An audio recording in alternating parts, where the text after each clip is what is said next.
Alrighty. Welcome back, everybody, to Vampire the Masquerade. Alamo City by Night, as we're calling this for right now. Until I come up with a better idea, or until it sticks, whatever happens first.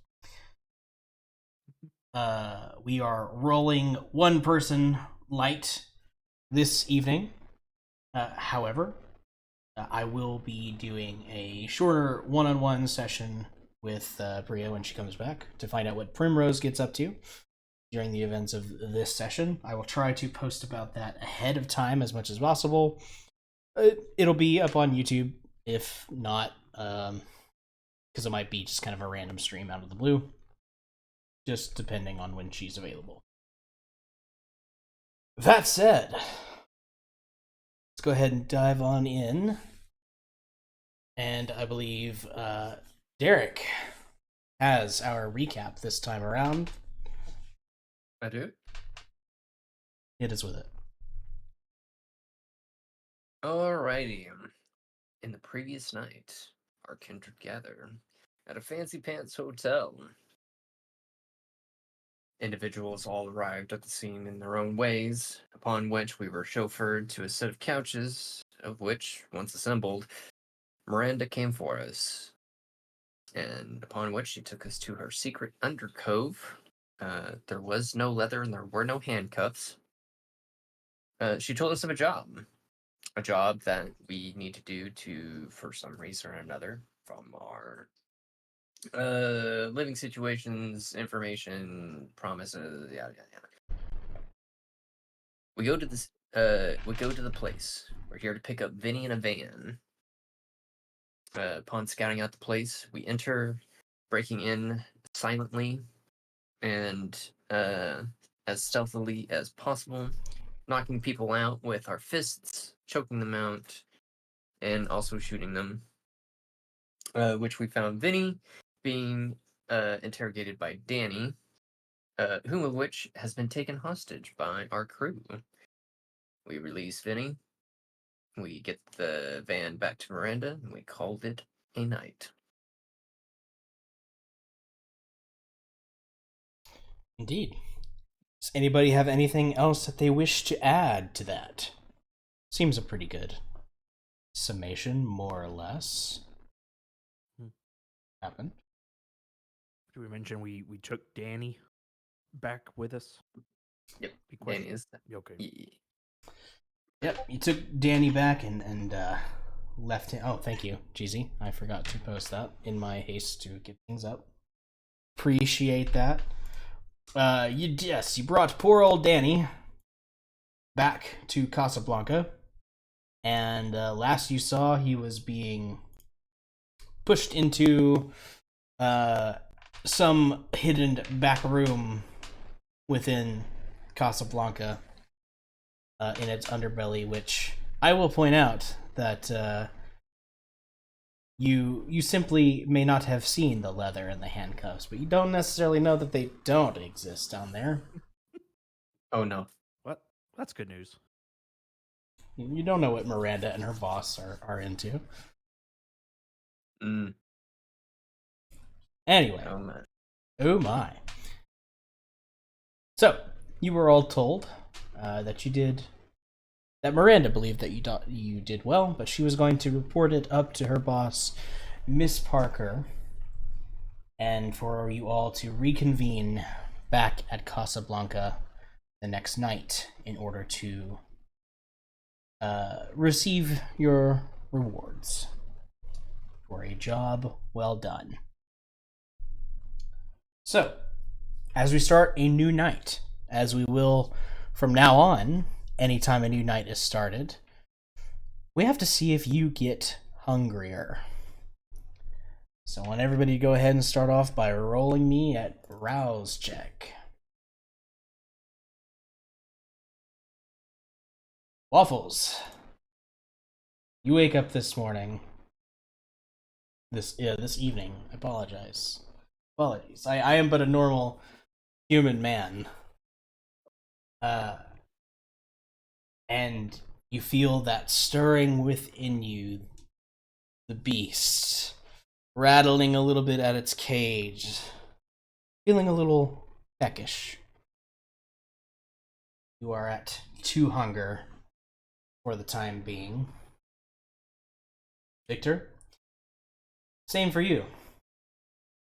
Things just went a little too smoothly the night before. And your beast is starting to make itself known a little bit more this evening as well. Felix, however, you remain pretty calm at your 1 hunger. So, with this in mind and with the events of last night fresh in your minds,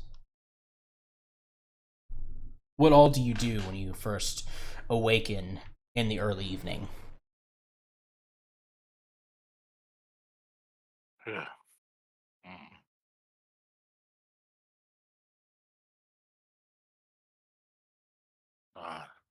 Did not plan for this.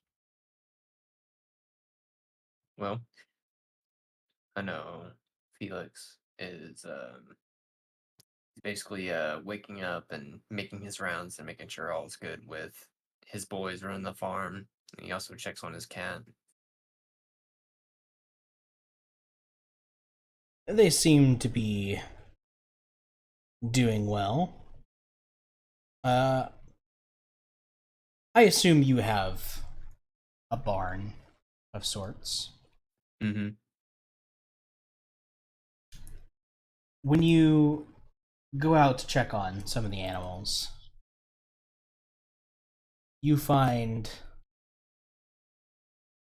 something wrapped around the handles of the barn doors.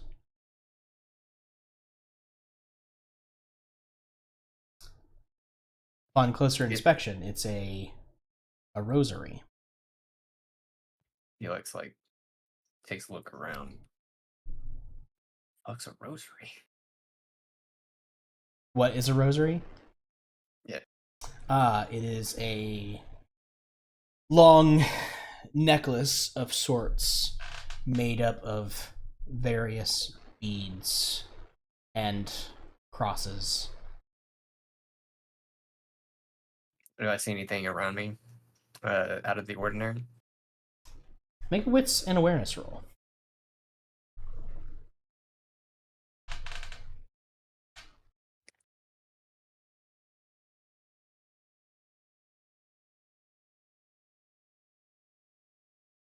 Taking a brief look around, you don't seem to notice anything quite out of the ordinary, other than, of course, the rosary. I'll I'll try to take a closer look at it. Pick it up. You reach out and touch it. Doesn't harm you in any way. I don't know why I felt like it would do that.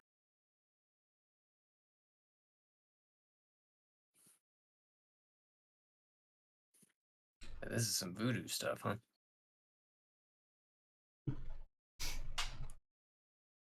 No. As far as Felix can tell, given he did not know what a rosary is.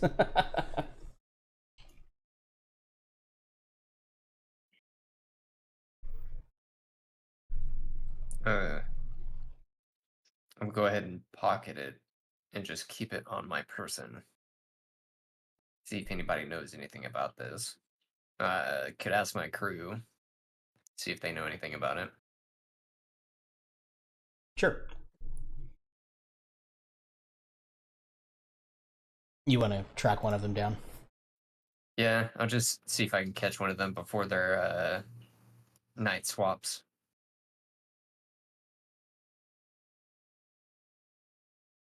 Probably going to be just making my long walk back to Casablanca. Tonight it's not raining this time, so the walk is much more pleasant than it was the night before. Perfect.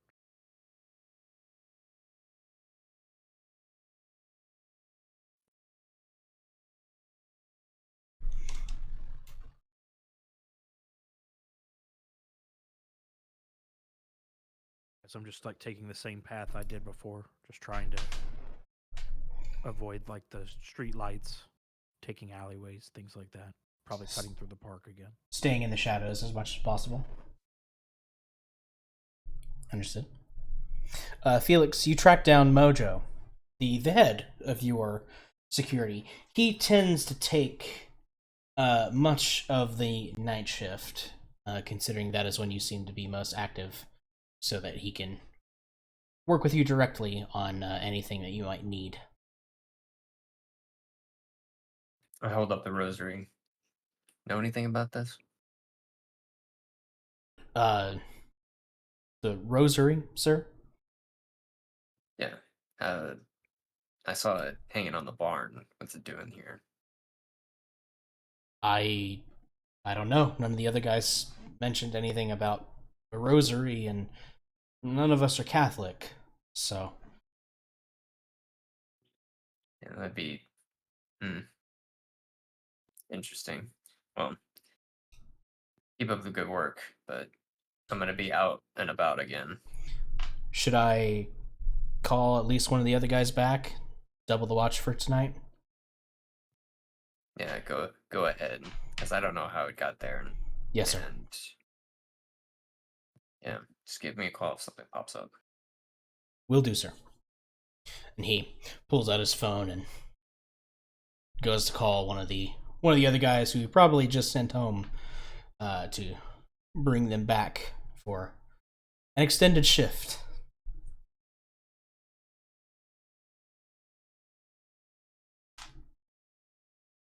And make sure to pay him some extra cash too.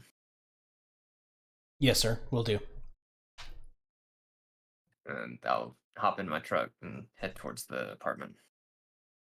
Oh, before I go, I would like to grab one of my rifles. One of your rifles or the rifle? Can't use the rifle just yet, so I'm gonna just take a rifle. Okay. Never hurts to have a long arm just in case, I suppose. How else are you equipped for this evening? My two pieces. Well, actually, no. One silenced pistol, one rifle, and a boot knife or two. And I forgot which pair I put on today. Good to know. Same question to everyone else, how you might be equipped for this particular evening.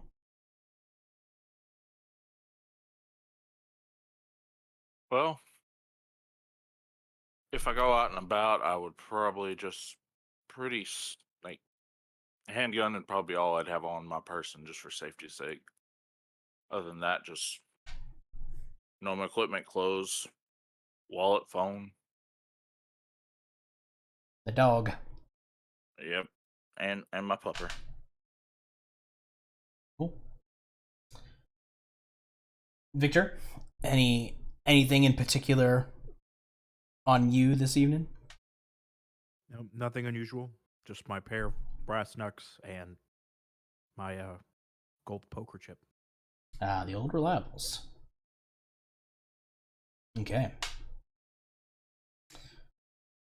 Then unless anyone would like to try to do anything in particular before arriving at Casablanca,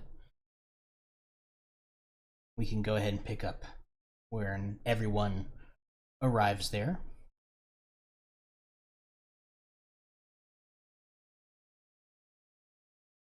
All right. You all manage to get there roundabouts the same time. And you're able to either use the front entrance or the parking lot, the parking garage entrance, if you wish. In either case, it seems you are expected and ushered in back to the now somewhat familiar trappings of the hidden speakeasy within the bowels of Casablanca.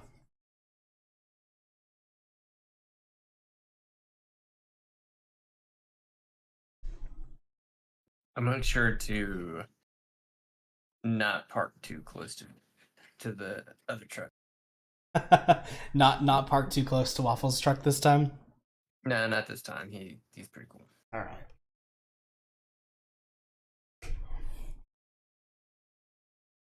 As you all walk down the stairs that leads into the speakeasy, you can hear some muffled voices up ahead. You recognize one, Miranda, speaking in a hushed tone to what sounds like another feminine voice. And as you enter the room, you are met with the sight of Miranda speaking to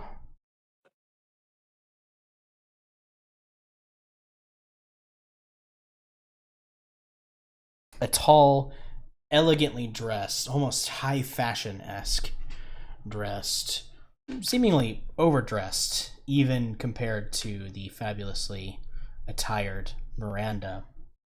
African American woman, her hair pulled up in a stylish bun, and various bits of rose-themed jewelry.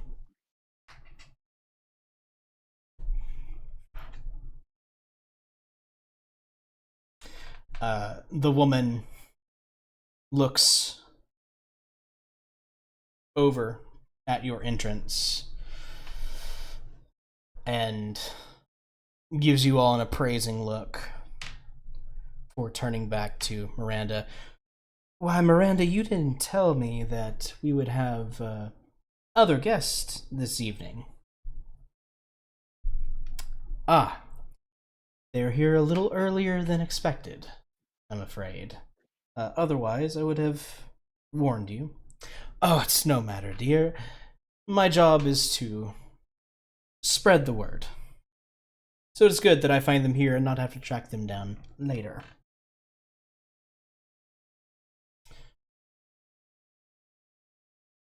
Miranda ushers you all closer.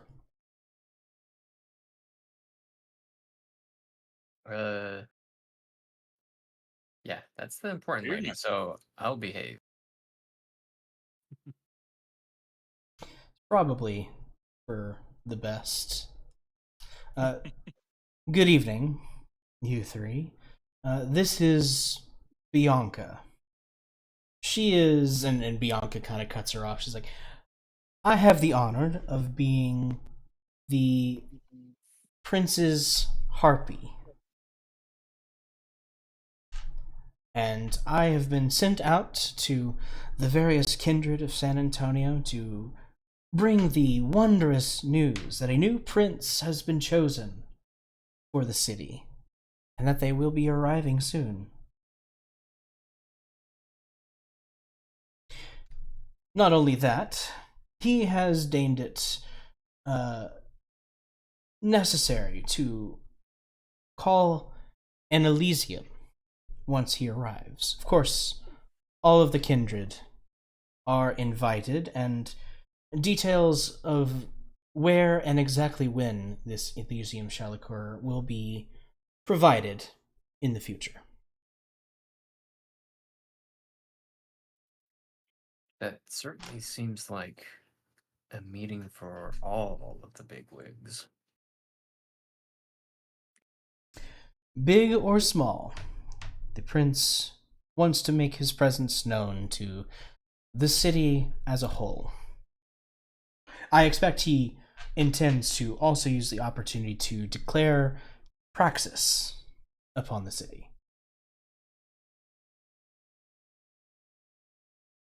You'll have to forgive me, ma'am, but what exactly is a praxis? Oh, darling, you must be new. Praxis is a declaration of claim, of ownership of the city. Does that put our agreement in question then? Whose agreement do you mean exactly? She's looking at you very carefully.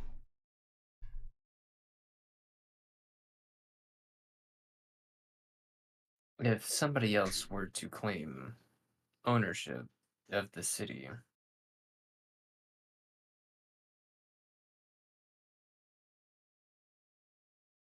wouldn't that mean trouble for whoever is asking for rent money in the area?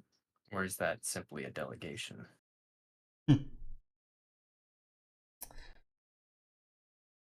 The way praxis works, my dear neonate, is whomever can back up their claim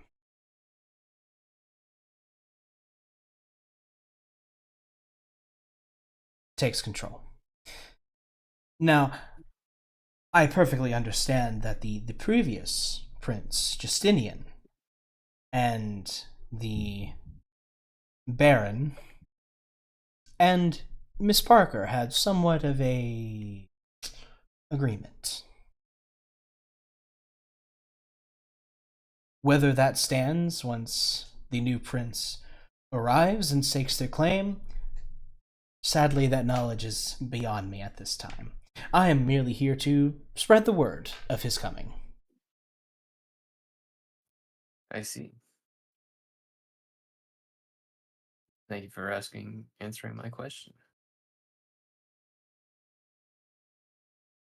And I will probably give the best bow that I could probably do. She laughs. No need for that, darling, although the gesture isn't totally undesirable. But I have made my statement, and while I'm here, I do not believe I have made the acquaintance of the three of you. I have introduced myself. Would you care to do the same? Well, I'm Waffles. Pleasure to meet you. She gives you a pointed look and arches an eyebrow. Waffles, that is a very interesting name. Yes, ma'am. Well, it suits me. I can see No problem. that. Oh, one more time. What was this character's name? Bianca.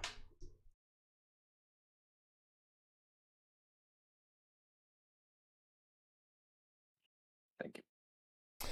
Let me provide a picture for her. Ooh.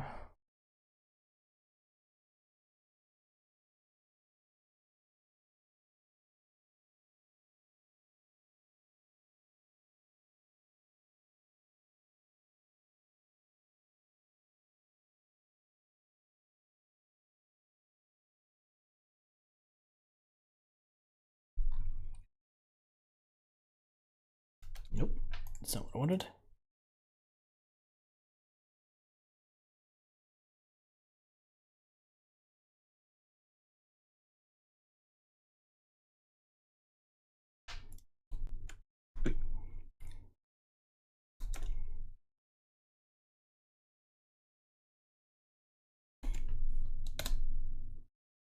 There we go.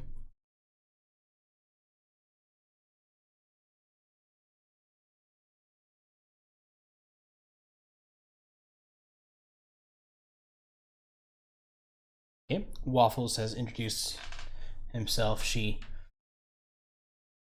glances between Felix and Victor. My name is Victor. It's a pleasure to meet you, Bianca.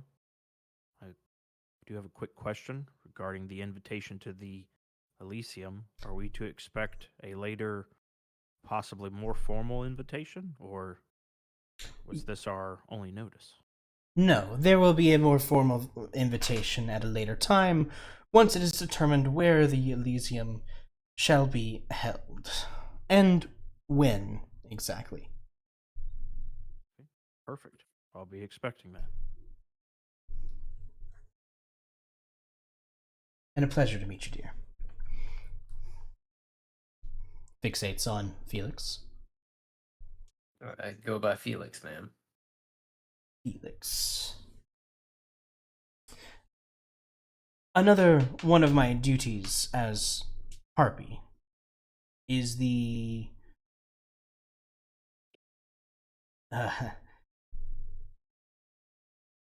spread news of anything that goes on within the Camarilla.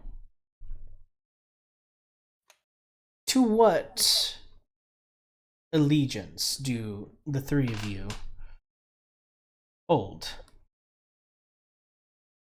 Who do you answer to?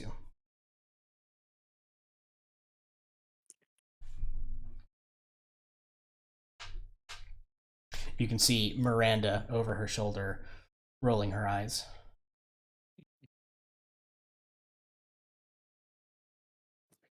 Not sure how I would answer this question.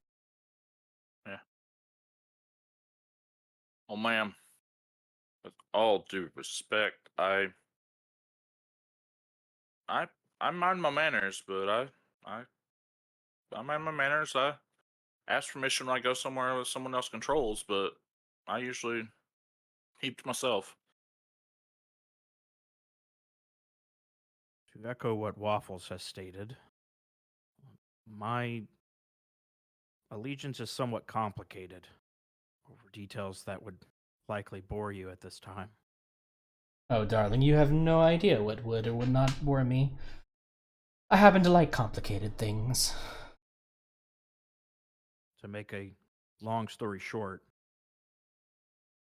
I'm here in San Antonio to seek somebody out. I'm not quite sure what I've gotten myself into as of yet. I'm hoping I could find out more information before my presence is known. But my time and my undeath is a mystery to me.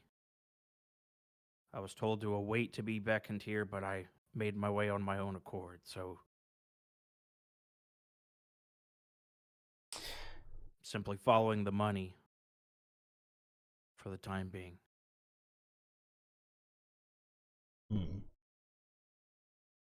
You say your existence is a mystery to you. Were you not provided with a proper education before you were released? Unfortunately not. How very discouraging.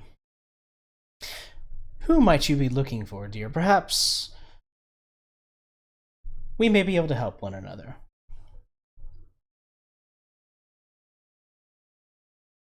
Well, if it's all the same, I believe Miranda is already assisting me with that in terms of our previous engagement. Is she now? And she turns and looks over at Miranda with a coy smile, and Miranda shoots you a glance, Victor.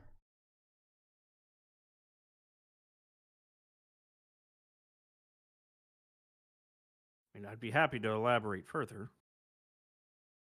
Please do. I'm seeking out someone by the name of Catherine.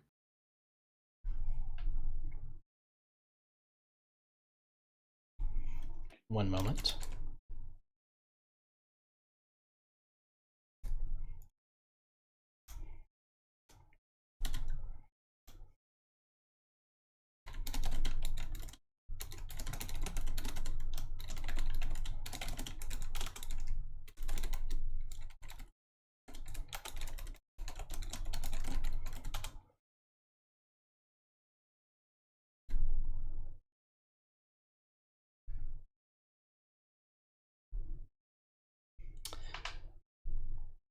In the words of Jason Carl, I have made a note. She gives you she gives you an appraising look and says, "Interesting. Well, as I mentioned before, it is my duty to seek out the kindred of the city and to relay the same information that I have just relayed to all of you. If your sire Catherine is in the city, I will find her, and perhaps I could let her know that her child is looking for her.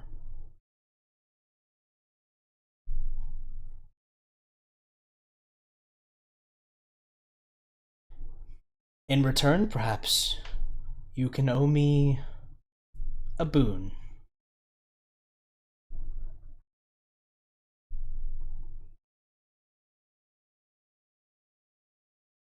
Waffles is kind of like he hears Boone and doesn't sound like, well, he looks surprised when she says that, like cautious. It's like, Do you wish to try and surreptitiously communicate that with Victor? No,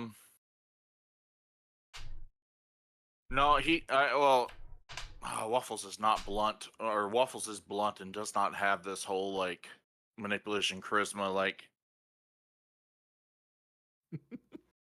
Waffles just he's just outright gonna say it. It's like, careful with that. Bianca glances over at Waffles and smiles. You got to pay your debt. Sometimes you got to earn debt, but you got to pay it back eventually too. Waffles does make an interesting point. I feel like I've already made my time in San Antonio on the wrong foot. I'd like to get even with everyone, make sure everything's copacetic. Perhaps you can give me some more time to sleep on it, per se. Very well. Perhaps if you decide to take me up on this offer, we can have a little tete-a-tete at Elysium once it has been called. That will be a night for business of all kinds.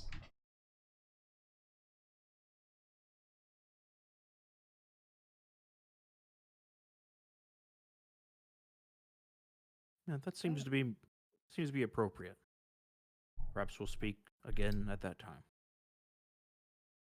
With that, Miranda kind of steps around Bianca. Bianca, darling, you know it's always a pleasure to have you around. However, these three and I have an important meeting that we need to get to. Bianca, something quickly flashes, something dangerous flashes in her eyes, but she schools her features quickly and straightens up a little bit. Of course, Miranda, forgive me for overstaying my welcome. Please pass on the information I have given to you to Miss Parker, and do try to tell her how much we would very much like to see her at the Elysium this time. I'll do my best, Bianca. And with that, Bianca gives you all one last look and walks past you up the stairs and back out into the night.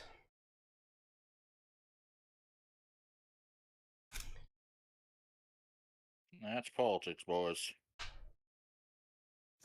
Indeed, Miranda says, and she looks over at Victor in particular. I can tell you're still new to this. Perhaps in the future don't be quite so willing to give up information. Especially not information that I spent so much time dredging up for you, okay? Which kind of seems a little a little aggravated. My apologies. I felt that I was in a very precarious position, so I had to kind of offer up just a little bit of what I might have been looking for to even out the playing field a bit. You're lucky she didn't.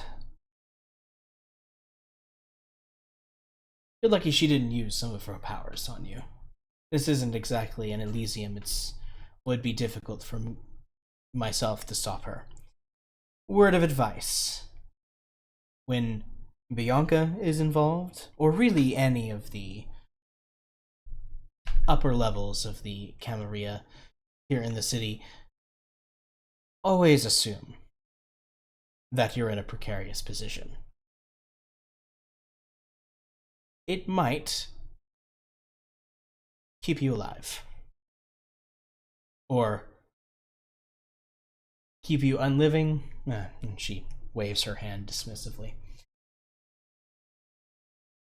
I can't imagine being in your heels, seeing the look she gave you.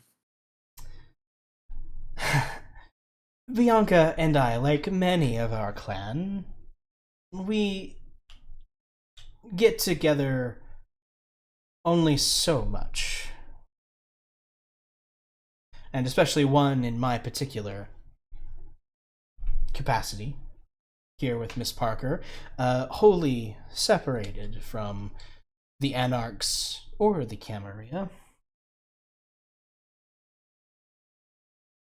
Her and many of the other Rose Garden members tend to look down on me.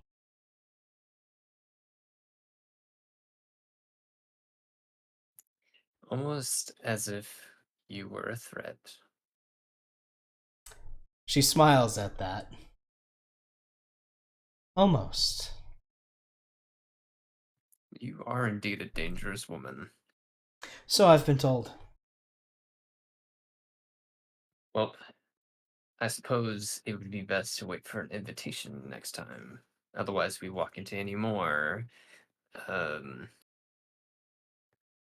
extraneous situations. Well, to be fair, she was the one who came in here without an invitation this time around.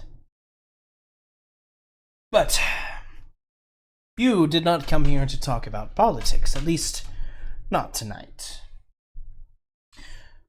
You came to discuss your reward for the job you performed for us yesterday evening. Yes, ma'am. I relayed the information you provided us to Miss Parker, and we spent a good amount of time with Danny. And we've learned a little bit more about the situation. But first, Miss Parker wanted me to tell you how impressed she was with your little group. And don't worry, I know Primrose isn't here this evening. She had sent word ahead that she was called away to some other business. I expect that the three of you will fill her in next opportunity that you get. I didn't get her number. Any of you? We'll see her around. I believe Vinny might have it if you need it. I'll be sure to ask him. Side note, what's Danny's last name? Trujillo.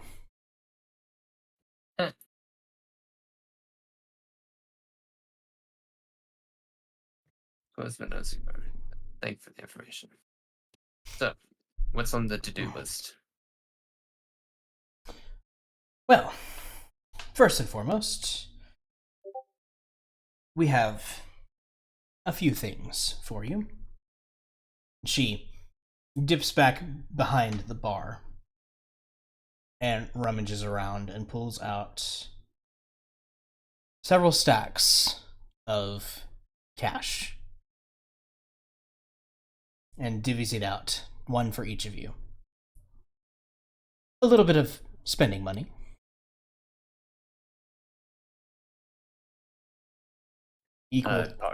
Pocketed. Equal to 1 dot of resources. Whoa!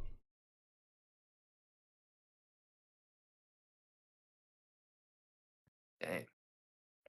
Consider it a bonus for a job done so well. Now, the... Dot? Sorry? Where is that dot? So what you'll add it as a merit. Okay. You'll have to unlock your character sheet to do it. Oh shit! I was wondering why I couldn't do anything. There we go.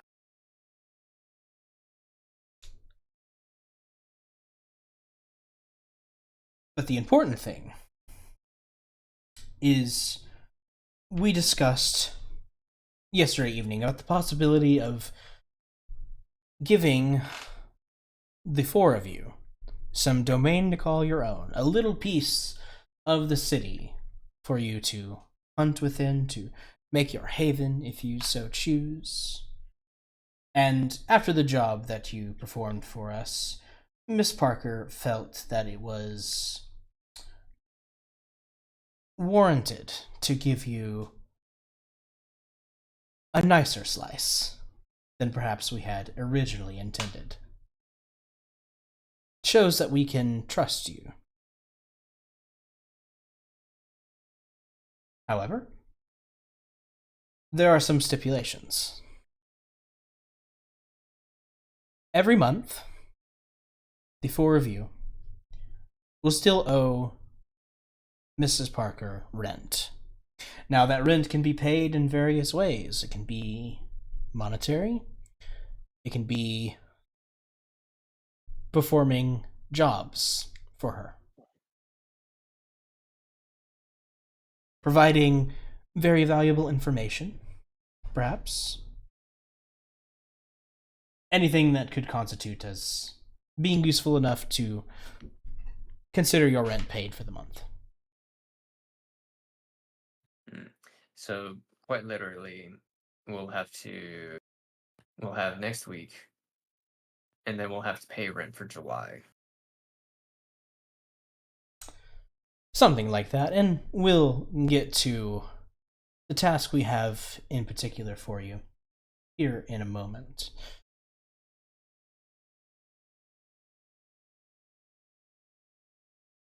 The second stipulation is that the domain we are giving you falls under the purview of Miss Parker's territory. So no other kindred has a claim there, as far as we are aware. And we've vetted it pretty thoroughly. So we are confident that it is up for grabs. Everything that happens there is up to the four of you. You may do with it what you will. However, any problems that arise are yours to deal with. If you run into a problem bigger than you feel the four of you can handle, you can bring it to Miss Parker. But you won't like how she deals with it. In other words, don't make it her problem.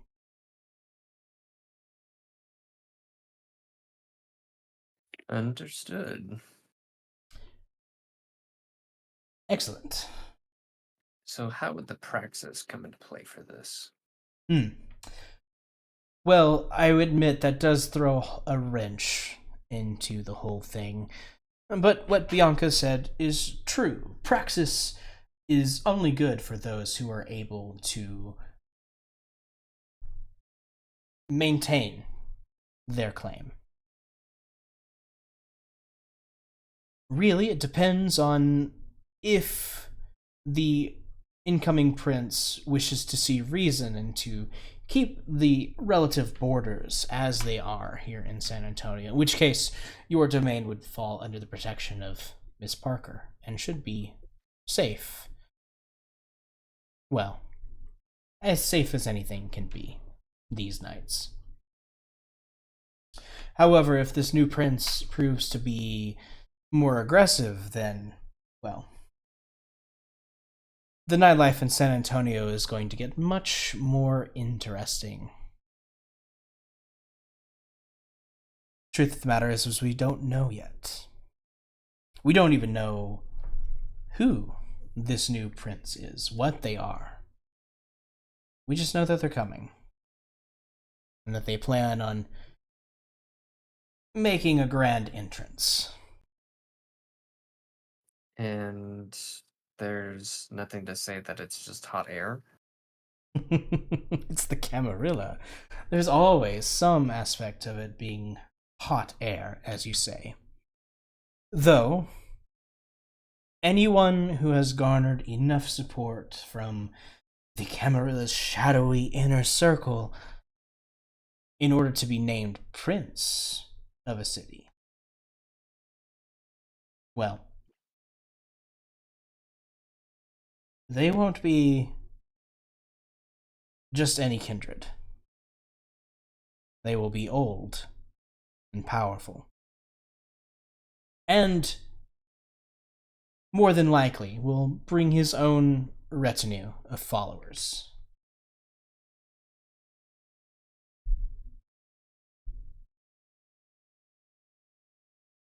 They pop up and see it from they pop up. I don't know a lot about them, but they tend to follow, and they have a lot of rules. That's about all I really know. I That was they just do. warned about making deals. Well, that is certainly something to be aware of. Owing a boon to any kindred, Camarilla or otherwise, is always a tricky bit of business, but useful. Far more valuable to our kind than simply money. You'd have to think what they would ask for in return, though. It's be a pretty high price. There are levels. A boon can only be paid in means that you are capable of providing. Generally speaking.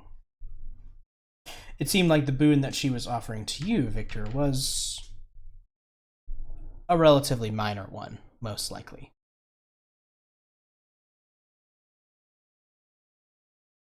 But still, something like that hovering over you, and of course, if you are ever called upon to repay that boon and you don't, kindred society will tend to look down on you for such things. Always pay your debts, bub.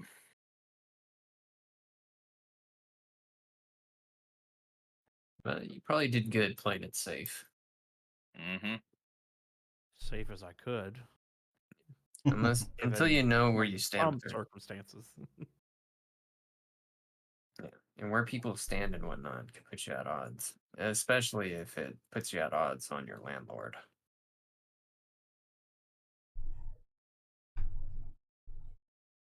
We could Do discuss you, that at a later time. Further. so have you spent a time in the Camarilla? Have I? Mm-hmm. Or is pretty much what you know from your feelers? My dear Felix, I am a woman of many means, and I will simply leave it at that. I figured she wasn't going to be an easy nut to crack.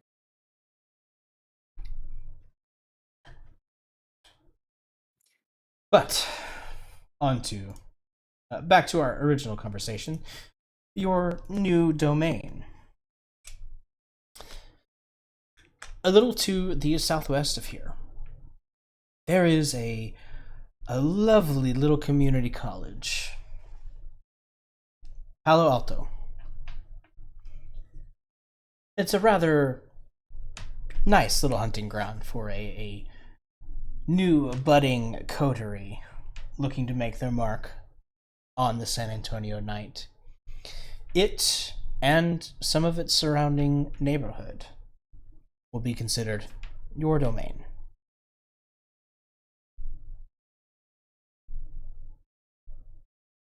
When we have time, I will provide a map that designates the borders of your domain. Again, anything that happens within it is your business. Oh, wow. It's right next to the highway. How convenient.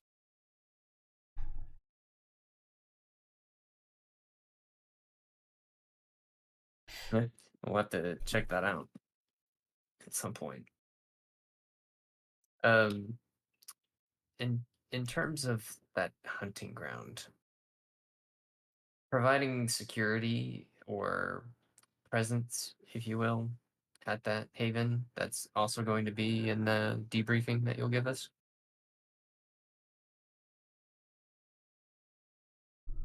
That would be up to you, I'm afraid. Okay. If you Yeah, wish to make your haven there, of course, it is your territory. You may do so as you wish. But such accommodations and security for said accommodations are yours to provide.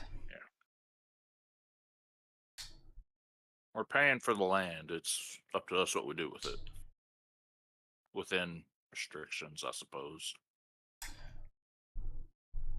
Besides the rent, we of course ask that you preserve the Masquerade, which shouldn't need to go said, but you are all fairly new. Yeah.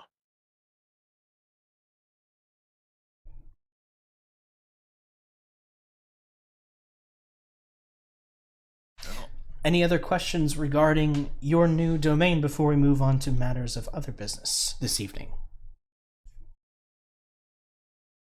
Not at the moment. I don't believe so. Yeah, I don't have anything. Very well. Back to the business of our dear friend Danny and the information that he's provided us. I believe that the four of you and Vinny were able to get some information out of him about who he was working for. A man by the name of Hector Ruiz. A kingpin of sorts for this branch of cartel. And that they were given a tip that this package would be in transit by one Luisa Putinesca. Now, we're still putting out feelers for this Putinesca.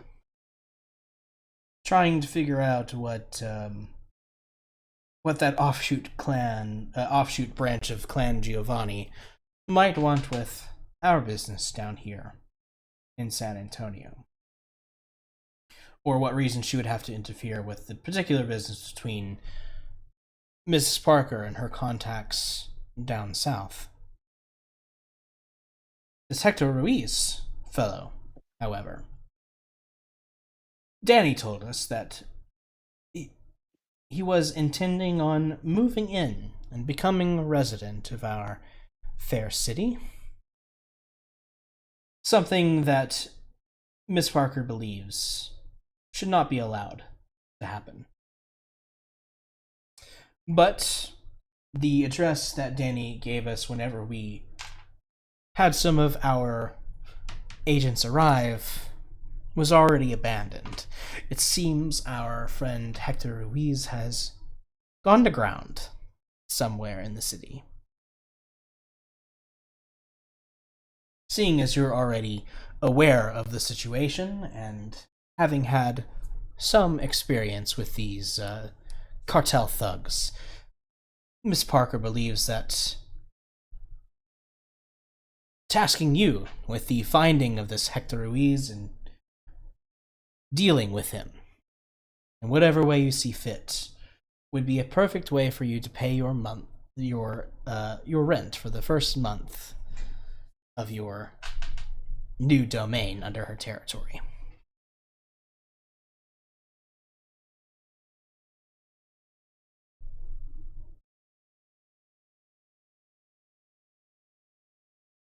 He wouldn't happen to be in this Palo Alto you mentioned, would he? It's certainly possible. He was supposed to take up residence a little closer to the auto shop that you had found Vinny and the van within. But where he's scampered off to, once he caught wind that we were on to him, we're not sure. Is Danny's still alive. Hmm. I merely And- ask because I would like to have a word with him. I'm afraid Danny is indisposed. Fair enough. But seeing as how I have a new target, he would be of some use. I step away for sex, I guess. Sure. I assure Thanks. you, we were able to get all of the information out of him that you would be able to. He was a higher ranking thug, but a thug nonetheless. I believe the phrase is small potatoes.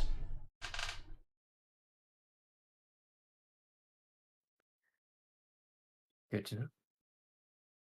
I think maybe Vinny, just from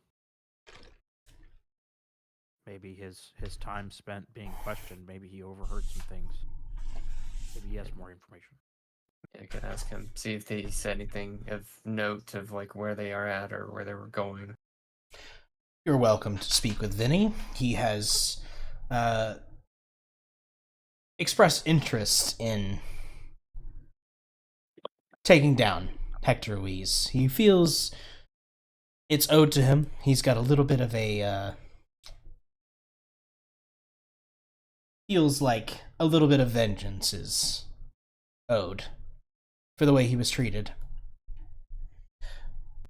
He, of course, has told us everything that he knew, mostly what he knew about the this Putanesca family.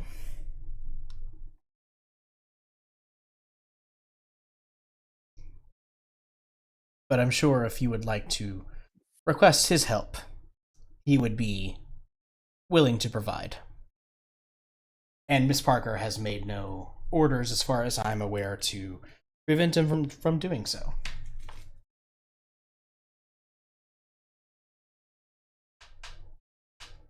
Same rules as before.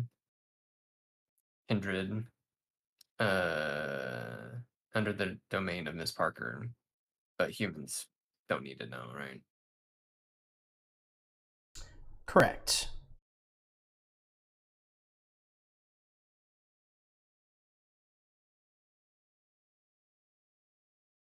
Where in San Antonio is that kind of chop shop? Is it kind of like southwestern a little bit? Southeast. Southeast? Southeast Okay. of the hotel, at least. Well, remembering what I know about Danny, um, were there any markings or tattoos that seems like it would be specifically for the Putanescas? Not for the Putanescas. However, they do all the ones left at the old auto shop as well. All of them have a tattoo on their right arm, sort of the upper part of their bicep, just below the shoulder. It looks like what do they call them? A calavera, a sugar skull. But it's very intricately detailed, and Anna believes that the markings on the skull are arcane in nature.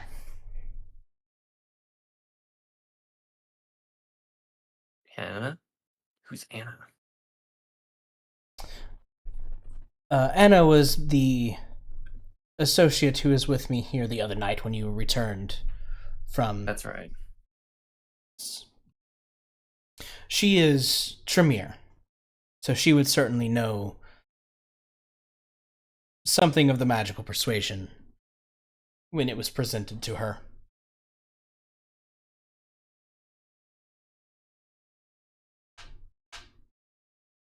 Well, I look at the other guys in the group. My plan is to dive bars and see if there's anybody who kind of looks like that has that sugary skull on their shoulder. Um, Start with a small fry, see if I can find the head of this snake. I I got some folks I can ask. Oh shit! I didn't mean to click that and send it to everybody, but I got some folks I can ask about. See if we can find anything. So just to clarify, our next task is to seek out Hector? Are we to bring him to you alive? Miss Parker wasn't specific. Dealt with was her words. Of course, I'm sure she would absolutely adore the chance to speak with the man in person. But given the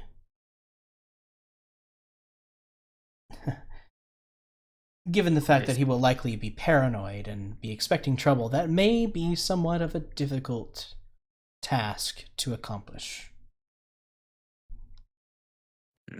Sounds like bonus points to me. Yeah, either that or finding a large enough rug to sweep him under.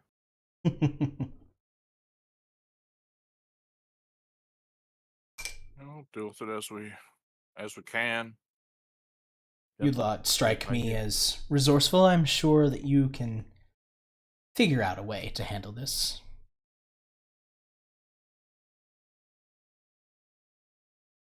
All right.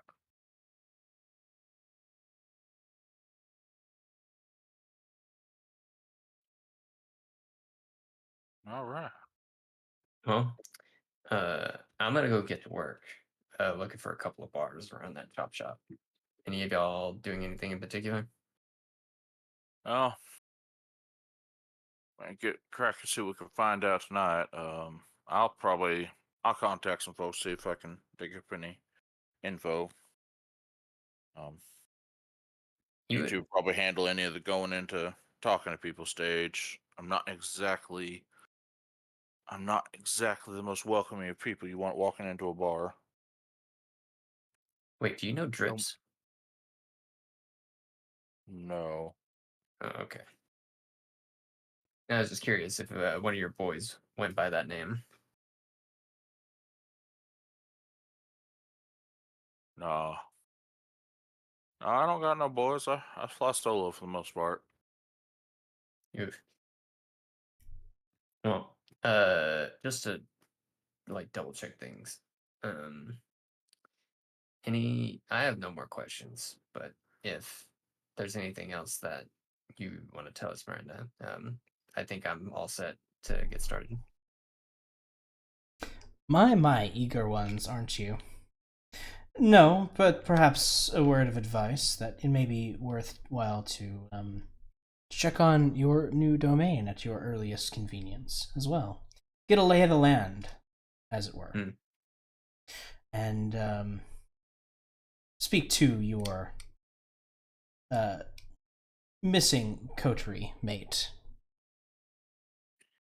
Yeah, probably run it by her prior to necessarily stirring up any more hornet's nests. Yes. At least let her know what she's up for. Since you all will be co-owning a piece of territory, it would be good to get aligned. Yep. Where's Vinny at?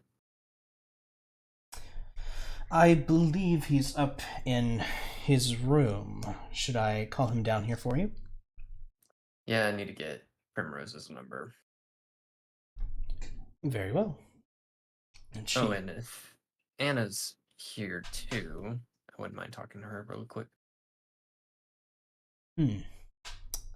But if she's busy, I understand. I'm already asking for Vinny's time. Not that I mind relaying your message. Anna is not exactly what you would call a people person.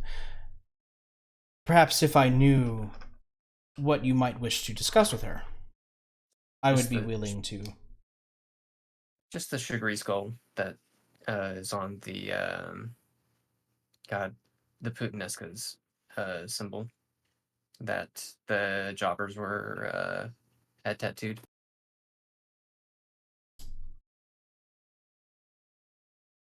let me relay that message to her, and I will leave it up to her if she wishes to come down and speak with you about that.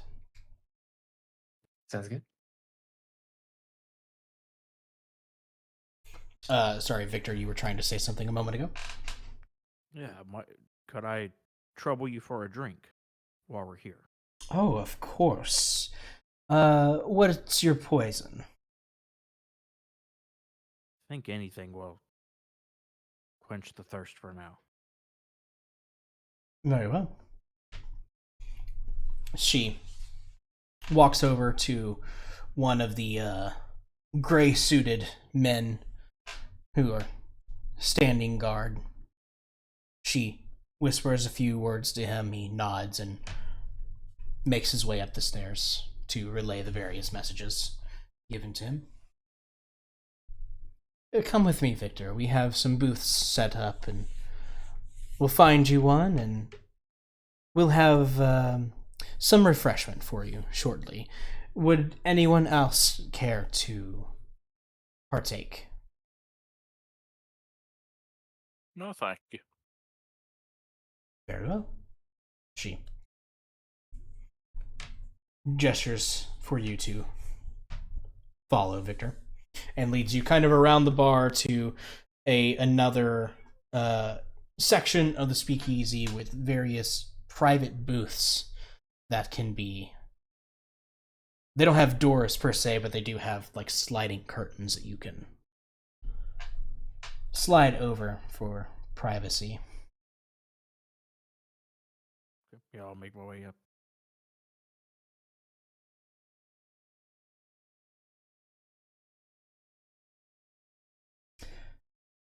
As she walks you over,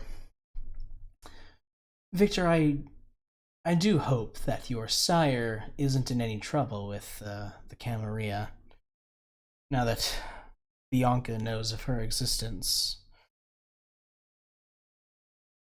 Well, between you and me, I don't think anyone was aware she was my sire. So I do have some concern. But, this is a mess I've gotten myself into. I was told to await instruction before I made my way here, and I did so on my own accord. So I'm sure there's some consequences for that I'll be ready to work through. Very well. I just want to take the opportunity, while we have this moment, to offer you the same deal that Bianca had offered you. I have some means, and I do think it would be wise for you to find Catherine before Bianca does, at the very least.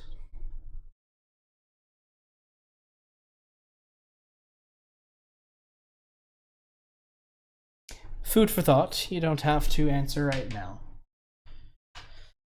And she looks up and she sees one of those gray-suited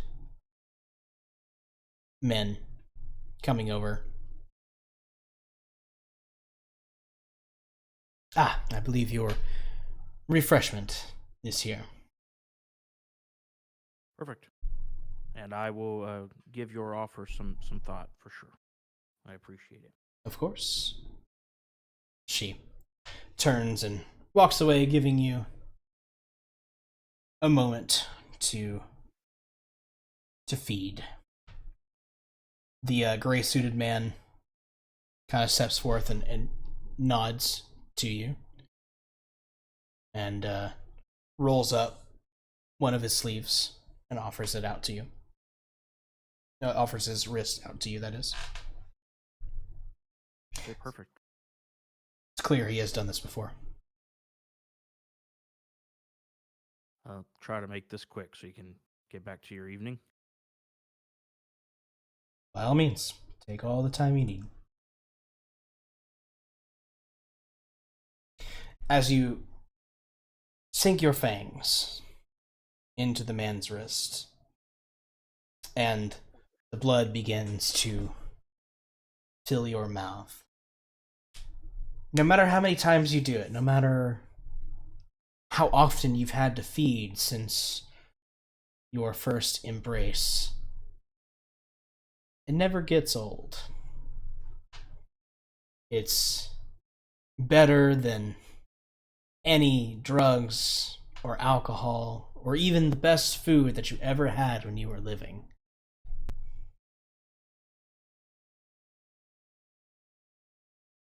It's bliss. And as you feed from him, you have the choice of satisfying just enough hunger to take the edge off, or you know that the only way to truly become full, or at least a short time, to finally silence the beasts within you for a short time, is to take it all.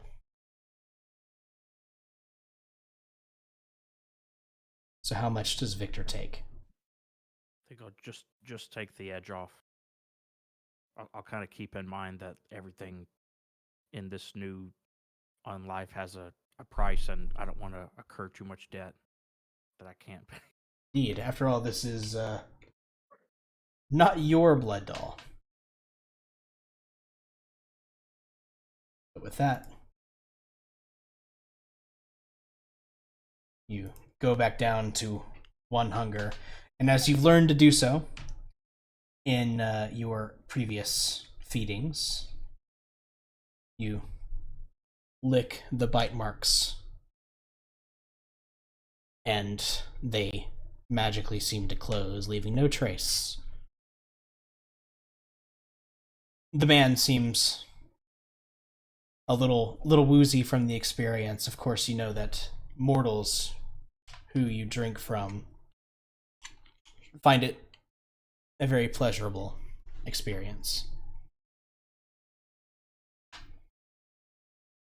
He kind of takes a seat for a moment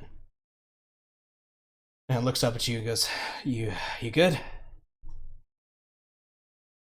Yeah, should be all squared away. Good. Appreciate it. Yeah, anytime. I just need to sit for a second. Just remain seating in the booth as you take your leave. Lights up a cigarette. Was it good for you? It was good for me. I'll make While my way back to the group. Good. All right, Victor. Sorry, not Victor. Felix and Waffles. You guys doing Sir. anything in particular while you're awaiting Victor's return, or for Vinny or Anna to make their appearances? No, I'm letting Victor get back so we can kind of mosey on out and get about with the evening. Gotcha. I'm not comfortable in these tight spaces, or this place is too social, too open. Fair enough. Vinny does come down fairly quickly. Hey, well, if it isn't my saviors. How's it going, Vinny? Well, I'm not getting the shit beat out of me, so that's a start. That is what I call the start of a great day. Ren said you wanted to talk to me. Yeah, I just need the number of Primrose so we can let her know about the new gig we got going on. Oh, yeah. Sure. 1 second. And he fishes his phone out. He gives you a number. And by any chance, did you happen to hear anything while you were getting the shit kicked out of you? Anything about where those what were those people called again? Starts with P. The fucking Putinescus. Yeah, the Putinescas, those guys. you wouldn't happen to have heard anything about maybe the general direction that any places of interest, any beer joints that they tend to stick around? Nothing like that. They were mostly concerned about the safe. And I know we were basically like told to like grab the safe, but we were never really told what was in it. And to be honest, I think it's probably best if I don't know what was in it. That's probably for the best. If it makes you feel any better, I didn't know what was in it either. Just knew that it was important. And you got the shit kicked out of you for it anyways? Such is the life of a ghoul, my friend. And how did that start? That's a long story. Maybe we could share it over a beer sometime. Well, I would drink the beer and you would drink whatever it is you're into. The good stuff, of course. Mm. Yeah. I was just curious. Thanks for the number, by the way. Yeah. And if you do find anything about this guy, let me know. I'd like to take a crack at him myself. I flipped the flip phone in his direction so he can put his number in. He catches it and does so and hands it back to you. If I hear anything, you'll be the first to know. Hang on a second.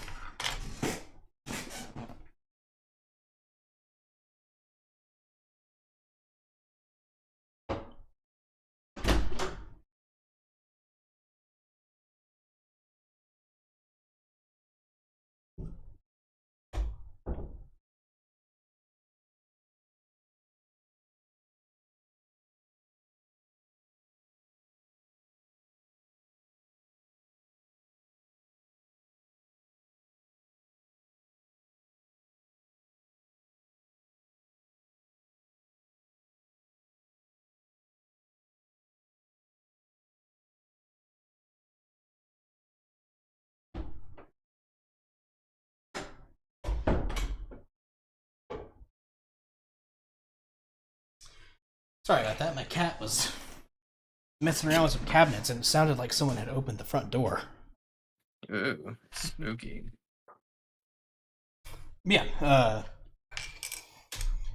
Vinny's all like, yeah, just let me know. And I'll tip my hat towards him then. I'll send Primrose the message. What is the contents of your message?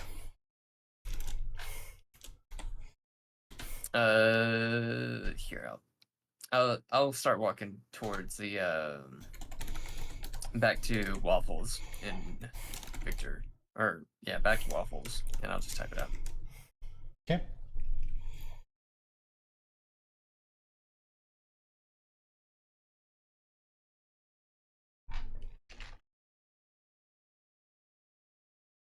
Yes, I do see that.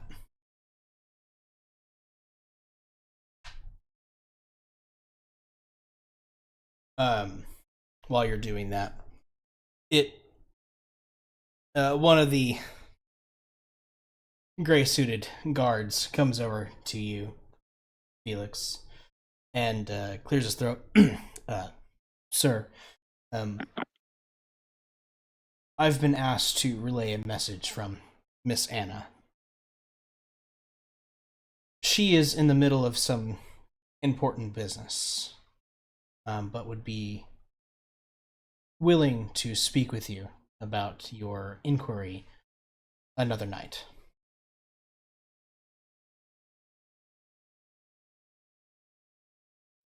Thank you. She also says that she will contact you when she is ready to speak with you. Thank you. Yeah. Yes, very good. Thank you. Mm-hmm. With that, are you ready to take your leave? I'm ready to skedaddle. All right. as you skedaddle, where doth thou skedaddle to? Well, we do kind of need to check out our region, but Yeah, I'm at down least for that. get a feel for it. Okay. That way we know about that, and we can kind of plan as we go a little bit to a degree, because we're going up against, even if it's small fry, we're going up against an established criminal group. It sounds like Ye- looking for Ruiz. The Palo Alto place, does that have a boxing club? Hmm.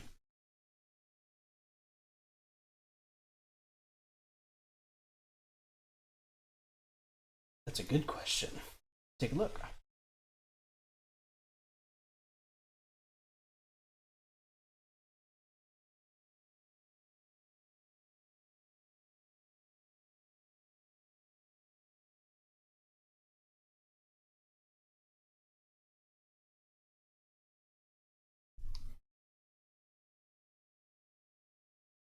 So the territory that you are being given comprises of about 4-ish square miles.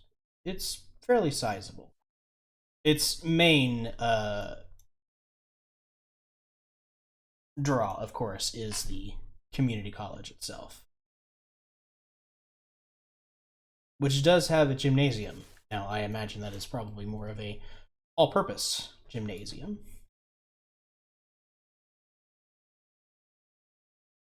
And it's possible that there may be a smaller boxing type gym somewhere in the, but a decent chunk of what you own consists of residential area as well as a few smaller shopping, kind of like little shopping mall type areas.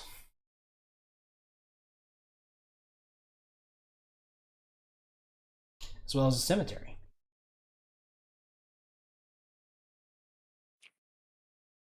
Well, this is uninspiring, but I guess it's ours. Yeah. It beats cows and horses. Yeah. So we could probably find somewhere to set up a safe house in this region, just in case. That way, we have a. If we're going to be in it, this region is ours. That way, we at least have somewhere we can fall back to if need be. I prefer we keep it as private as possible. Hmm.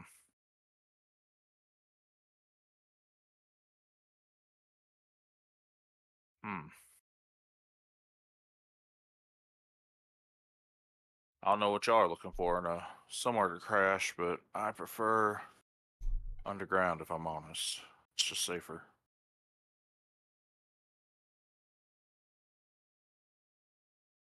Well, my living arrangements have changed over the past few years.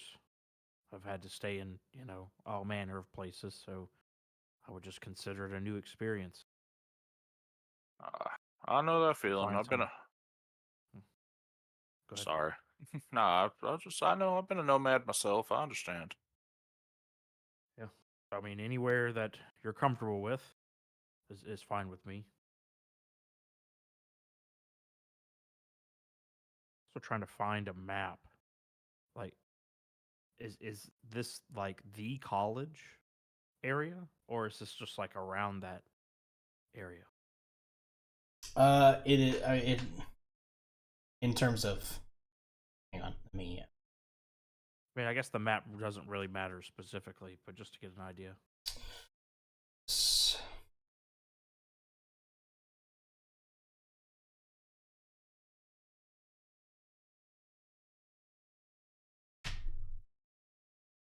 Trying to draw it out.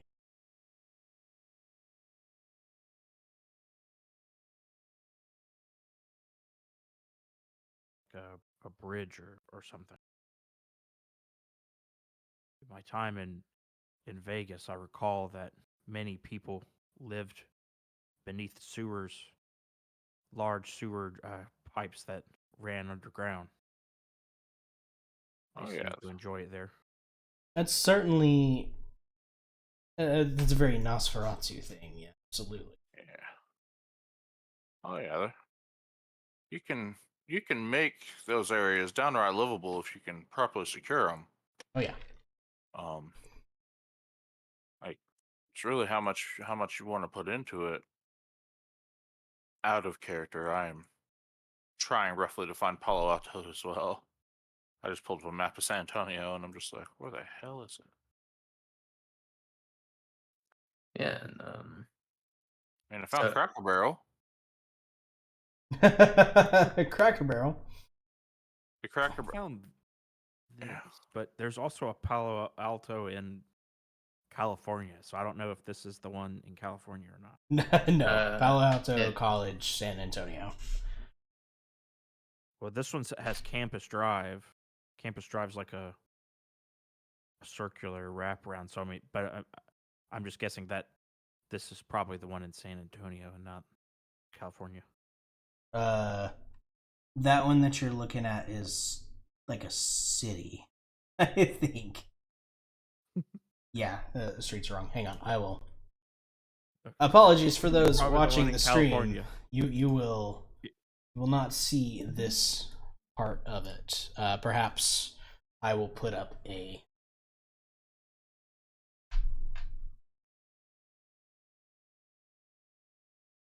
map later on in the VTT to look at. screenshot it, copy and paste it. So here Here I am is trying to zoom in. yeah. So Yeah. San Antonio, it's got this kind of a spoked wheel kind of look. For reference, all of this right here is considered downtown. That's where you're going to find like the Alamo. That's where the Riverwalk is. Casablanca is going to be right around sort of this area here, around Confluence Park. And this region here that I've got marked off, scroll will work properly.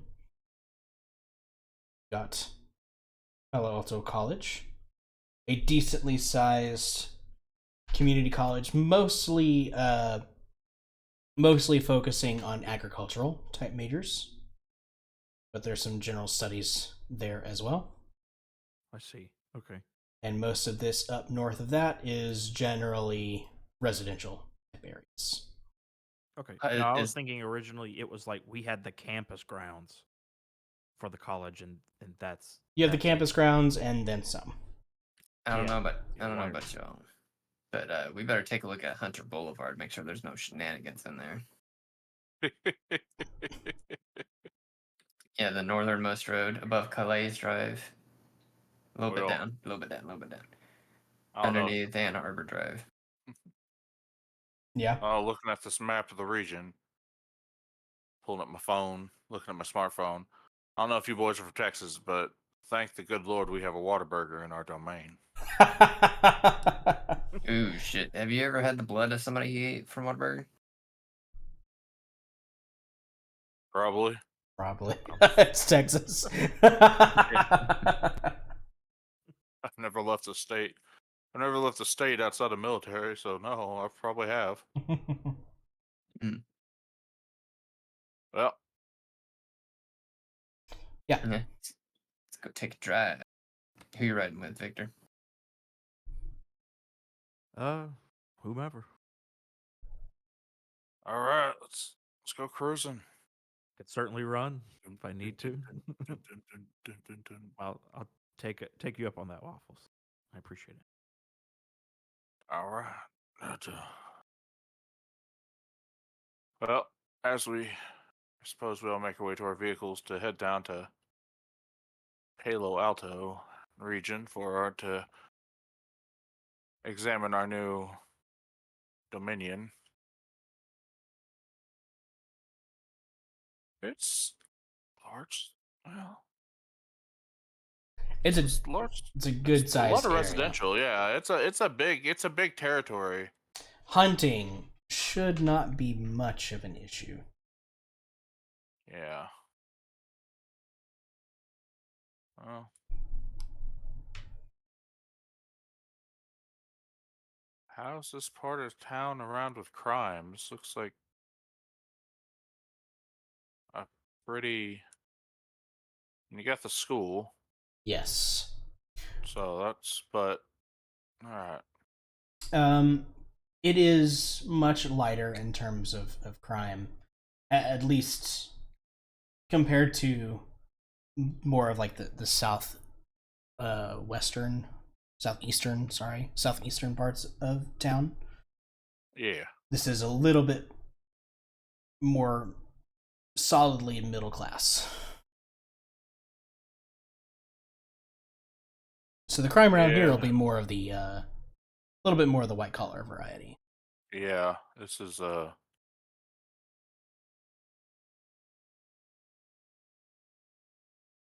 I'll be okay. I mean, from my perspective, cruising through, looks like this could be a difficult place to work in. For me in particular.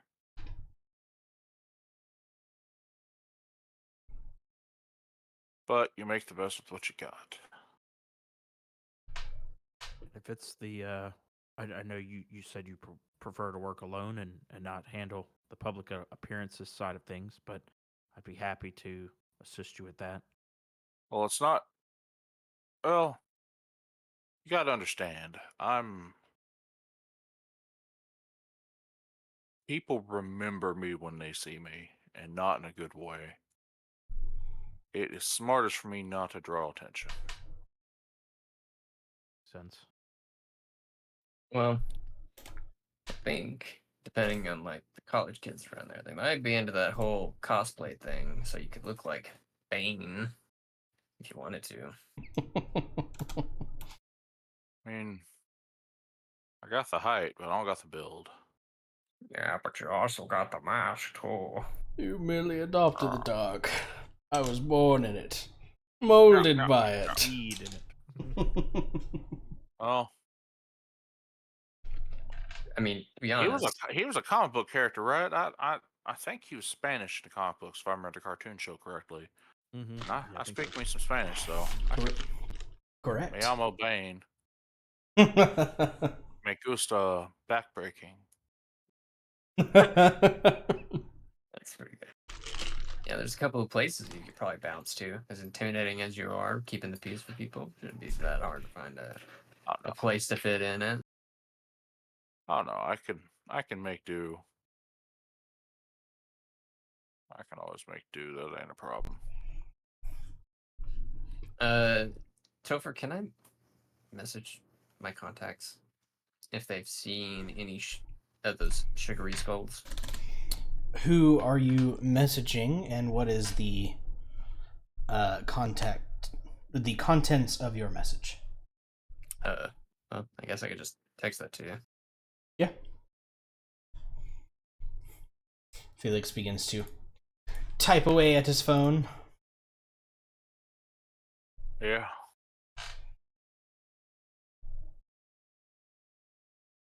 I wonder. Hmm. How best to approach this?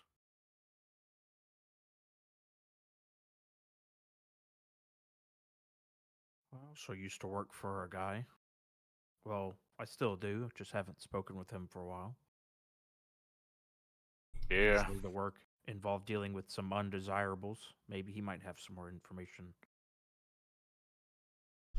Yeah, that course. is correct.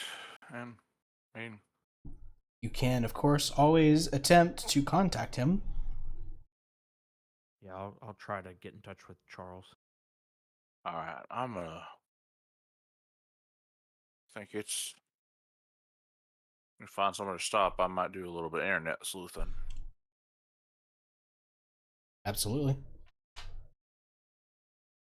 All right. uh, getting a hold of Charles. How Well, how are you trying to I get a guess, hold like, of him, Victor? at some point, mainly, not necessarily right now. Just I was just mentioning that I have some contacts as well.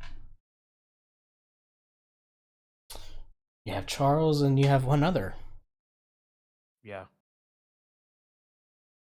Steal steal Primrose's stuff.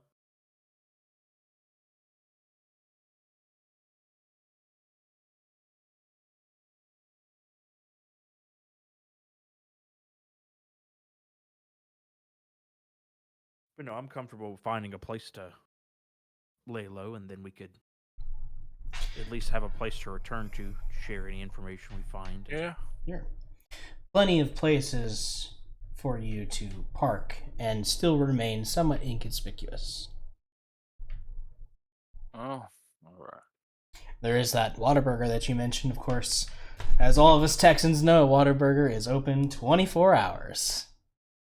What a burger. What Just a like you burger. like. I've never had it. I think I might have to go up to Nashville or something. And I think there's probably one up there.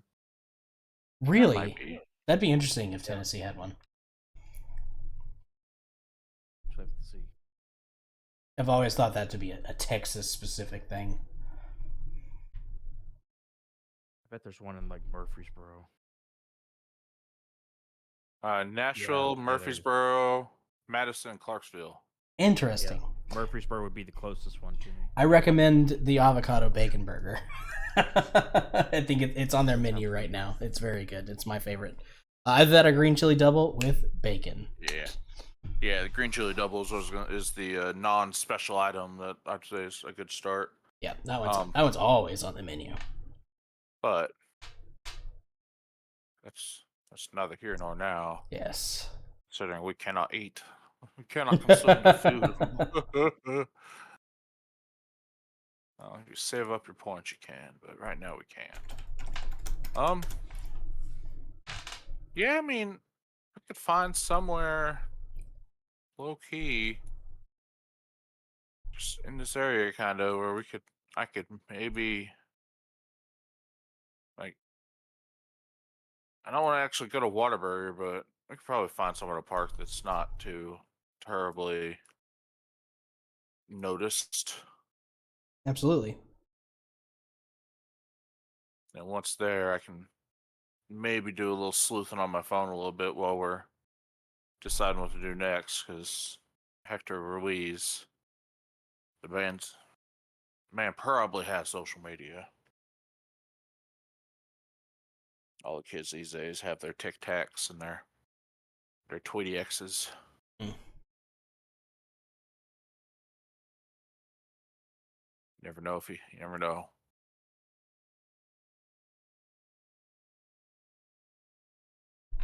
Interesting strategy. How about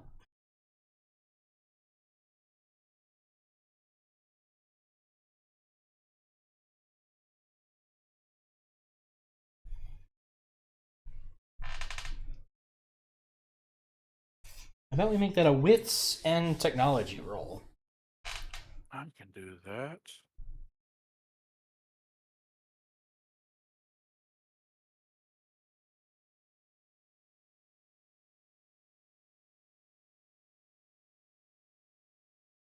Let me go to the roll before I ask you success or failure.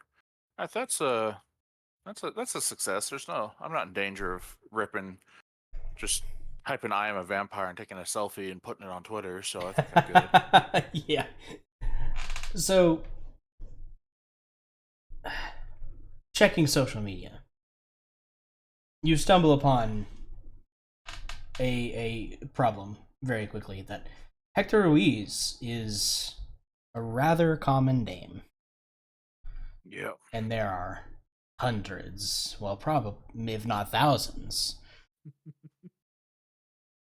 Yeah.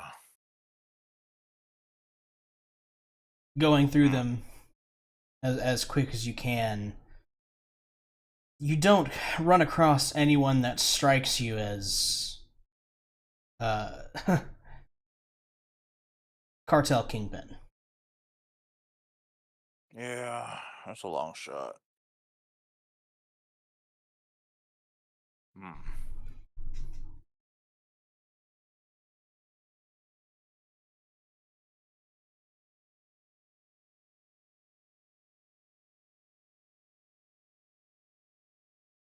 I don't even know what he works in. That's one of our problems right now with hunting down Hector.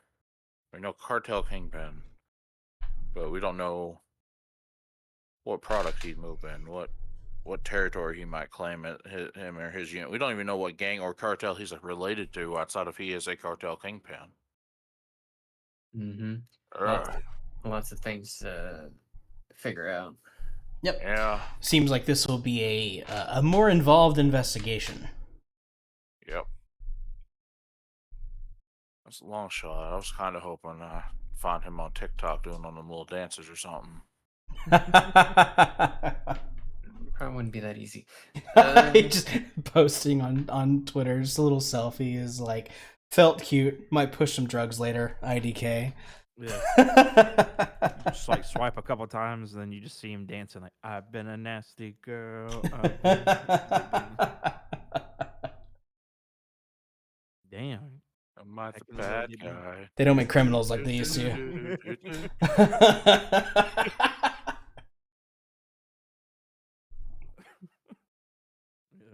Be Oh, great. they blend in now. Oh, oh, can't even say back in my day. My day is still today. Jesus, I'm not that old. All right. I'm gonna have to question people, and I don't know if I can do it in this region of town. You want to head over to where that chop shop area, see if there's any bars to go to. A shadier area, I can drop you off at some bars, and then I can ask it a little bit more downtrodden and kind of apply my trades a little bit outside the bars. Yeah, if you want to do that. Yeah, I can. Yeah. So maybe split up, see if any of us can gather a little bit of information, and we can meet back up here in a little while. We all got phone numbers. So I typically tap your phone to give you my information. So the plan is to split up a little bit and to start asking around some of the seedier bars. Yeah, 'cause I can't exactly wander into bars with them. Sure. I mean, Yeah. Okay. If you're fine with just sitting outside in the vehicle. I can still investigate on my own, but I just can't walk into a bar. I can't exactly walk into a bar and not be noticed. No. I am a hideous monster.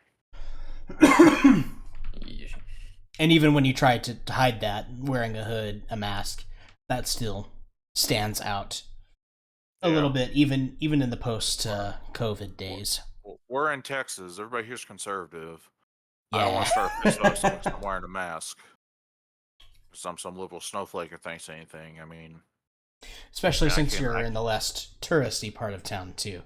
Yeah, I can pass as a cancer patient or a burn victim if I can maintain some semblance of cover, but I can't walk into a bar and hope to escape scrutiny. Oh, well, I'll go ahead and I'm gonna go ahead and go inside, start asking around, mingling. Okay. I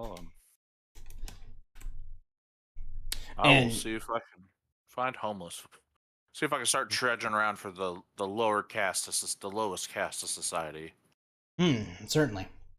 The homeless and the drug dealers and the such as that and such as. Yeah, if you're gonna be using your truck, I could hang out wherever Felix is. Like we could just go up there, come pick us up later. Yeah. Ride to Felix for a little bit. Y'all gather some info. I'll see if I can dig up anything from that. I'm gonna probably be ditching a truck for most of that investigation as well. Okay. Can't be a hobo if you got a nice vehicle. That's true. And then I guess I'll go ahead and exchange contact info. With the tap phones.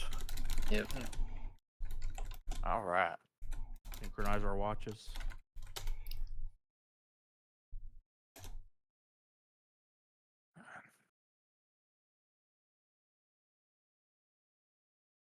Okay. Felix and Victor, you guys are both tackling the same bar or splitting up and going to different ones? Sort of in the same general area. Yeah, I'll take the one across the street. Okay. Then I guess I'd like to do the blush of life. Probably a good idea. Go ahead and make me a rouse check to see if you tempt the beast by pretending to be what you no longer are. Well, luckily for you, there is no such thing as a bestial failure on a rouse check. You simply grow hungrier already. That little bite that you had earlier seems your beast is particularly ravenous this evening. You hear that voice in your head that always seems to become more active as your beast does. Victor, Victor, Victor. You know, just that little bit earlier, you couldn't have taken more from that guy. He was a pretty big fellow. He could have handled it. Yeah, maybe next time. Don't make me wait too long. Sound like my mother. One of us has to keep you in line. Oh, I too shall use the blush of life. Very well. Rouse the blood. Success. Felix, you just have an iron grasp on your beast at the moment. You are controlling yourself quite well. Until the job's done. We'll see how long that lasts. If it continues to last. Victor stepping into the busy, dark, dingy dive bar. You are kind of pressed in this particular building, like some of the other bars in San Antonio are kind of wedged into a small, tight space. Not like the vast, opulent clubs and bars that you're used to back in Vegas. This is more of a hole in the wall type place. Almost standing room only.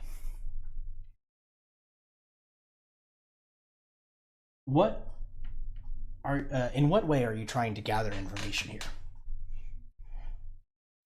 My thought was to go and look near the bar, but if it's probably crowded here, I'd probably like to go look for like the smoking deck. This particular dive bar doesn't seem to really care much where its patrons smoke. So. So then I'll try to kind of make my way up to the bar, make it seem like I'm contemplating what to grab to drink, but I'll try to listen in on some of the conversations around there. Okay, so you are trying to listen in specifically.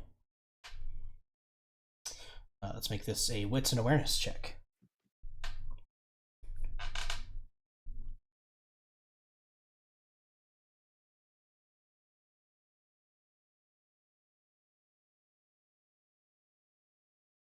While he's doing that, Felix, your own place. How do you intend to try and gather information? Let's see. Let's check out the bar area, and then I'm gonna see if I can find spots around the more gangster area. See if I can mingle. Okay. Oh, and check out the dance floor too. Let's make yours wits and.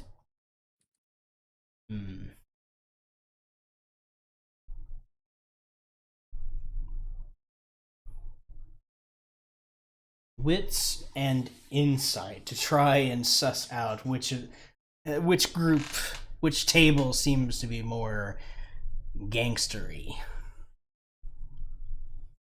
Interesting roll. Indeed. Not a terrible one for you, though. Whew. 2. Victor. Sitting casually at the bar. Bartender comes up to you. An older, pot-bellied gentleman. Kind of rough looking, like he's had a tough life. Kind of steps over in front of you, puts his hands on the bar and kind of leans in a little bit. You want something to drink, son? Modelo with a lime. This is Victor. Oh, Victor? Never Yep. I'll take a Modelo with mind. Maybe just a shot of the house whiskey will be fine. House whiskey. Yeah, all right. And he, the phrase house whiskey seems to have tickled him a little bit, but he fetches a shot glass and finds a decent bottle for you.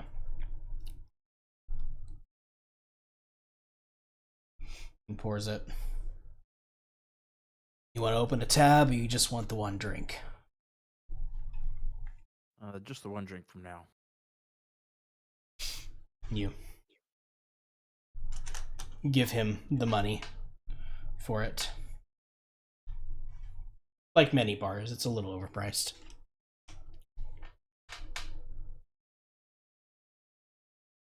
Now, of course, with the blush of life, you are able to consume regular food and drink. However, before the night is over, it will come back up. Yeah. But it is a convenient, if not, well, slightly also inconvenient way to blend in, so to speak. Yeah, I'll just be kind of like babysitting my drink. Or trying to just listen in. Okay. A couple of guys look to be biker types. Leathers, jeans, and boots. Kind of leaning up and talking amongst one another. Catch bits and pieces of their conversation. Mostly just shooting the shit. But you do hear Just those two bikers in the bar, or are there other bikers? there are other people around. It's just this is the conversation you clue in on first because they're nearby. Gotcha.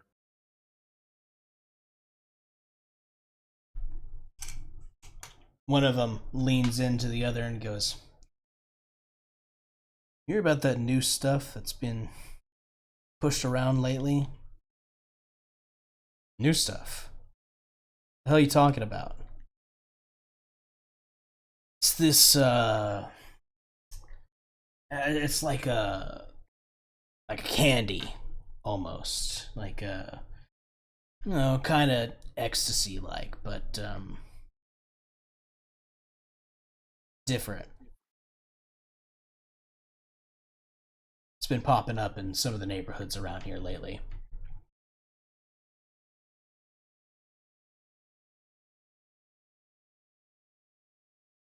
And it's about all that conversation that you get. But like, I'm not in a biker bar, correct? I mean, from you're what in I a can tell. you're in a dive bar. I mean, it's Okay. it's got a range of people inside. Yeah, I was about to be like, I'm definitely in the wrong place. Like, there's probably not going to be any cartel members here. But yeah, I'll just take that into consideration. The conversation. I'll just continue to kind of like pretend to sip my drink and listen in for the time being. You hear a couple other rumors, most of which don't seem important to you at the time.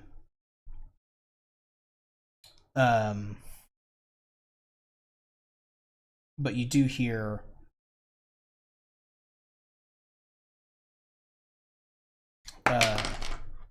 a couple of guys talking about some new muscle coming into town.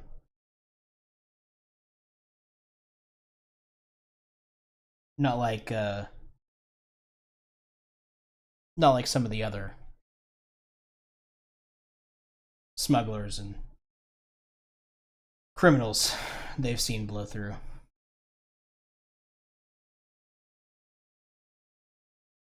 That was from my ears, right? This is still Victor. Oh, goodness. I'll let you know.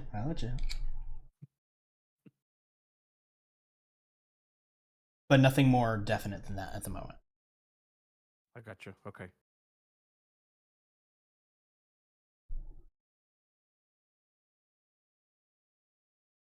Felix. Continue to sit here and or just sit and wait. Go ahead. Felix. Looking around.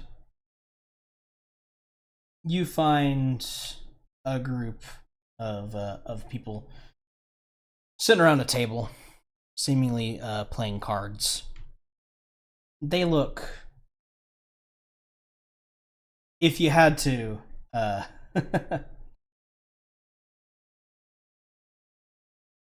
categorize them, they look a little gangbangers, that kind of type. Is there an open seat? There is. I'll basically like usher my way up to the table. And I'll look at everybody at the table and be like, got room for one more. Depends. You got some cash? What does the table look like? It is a circular table with 4 members at it, and this one 5th seat open. I guess I can stop streaming that.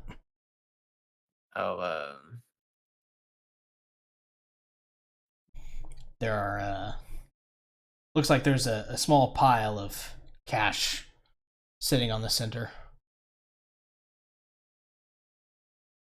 I'll put a good wad. Shit. I really don't know how best to describe this.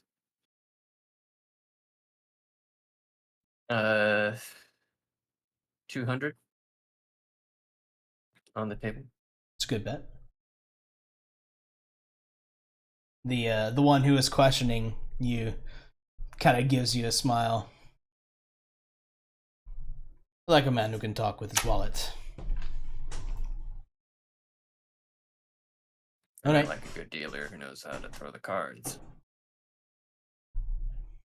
You say that now. And he begins to shuffle the cards for another round. Victor's in the wrong bar. Begins to, oh yeah, this is Victor. this is Victor's thing. Begins to divvy cards out.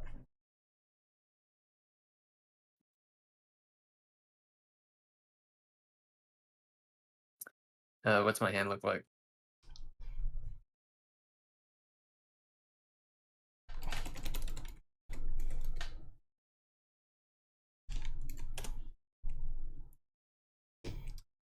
moment.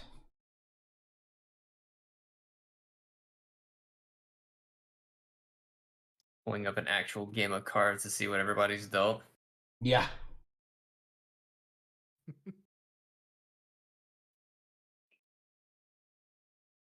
Except this site doesn't work. Cool.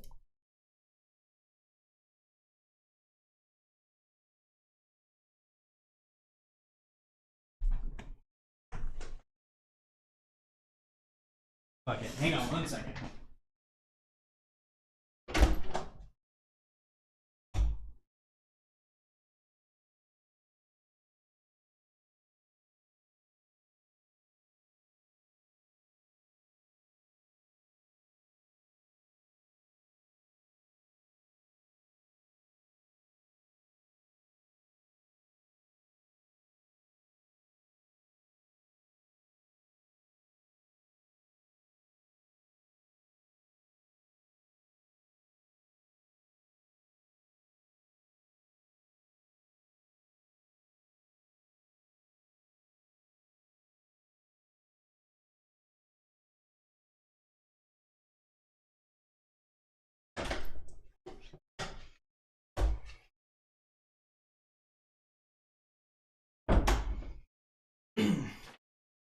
This is a good reminder that I need to apologize to Priya.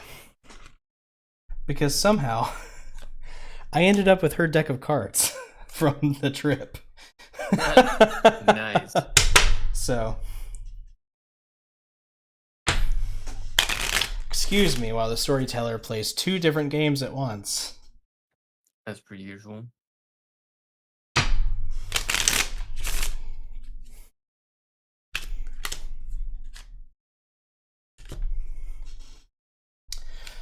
You have an 8 of diamonds and a 9 of spades.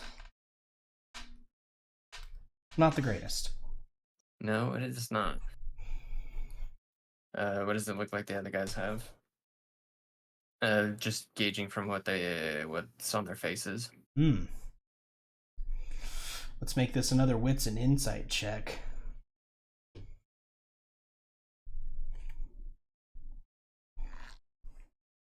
Still 2 successes.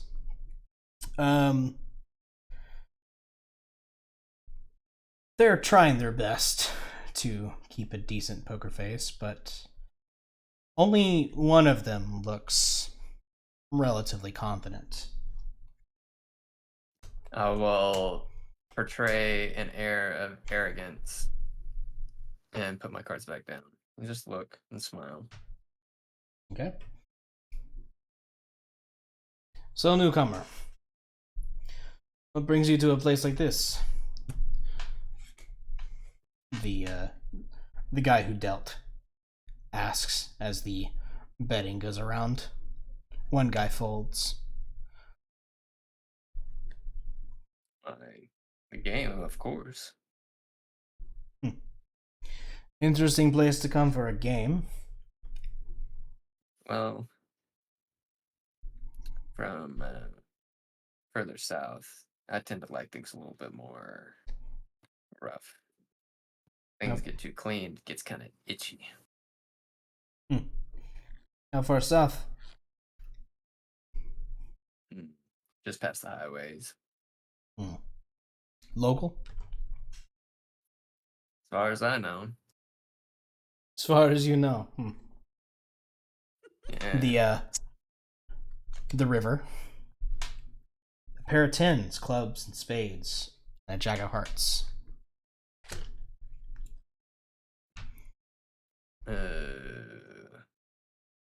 That's nothing for me, right? Nope, not so far. Other than pair of 10s.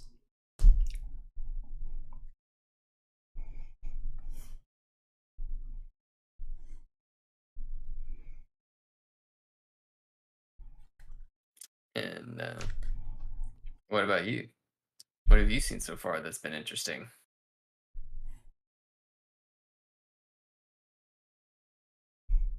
Define interesting. I don't know. Whatever's kind of like a new story. Same old kind of gets a little dry, doesn't it? so and so got shot here and there. Another person got their car stolen. Seems like somebody's getting screwed somehow. What are you, a cop or something? If I was a cop, I'd be a pretty bad one, to be honest. But I think I'm legally required to say I'm not. And I'll raise up a hand with a smile. Let's make this You're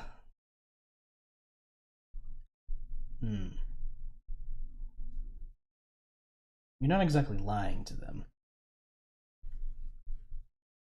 Charisma and persuasion.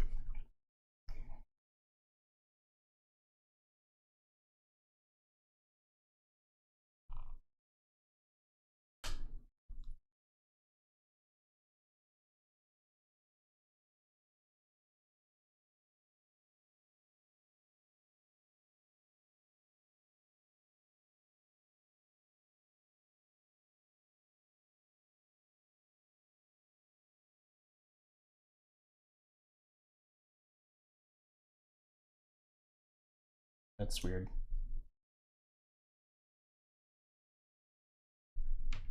He gives you,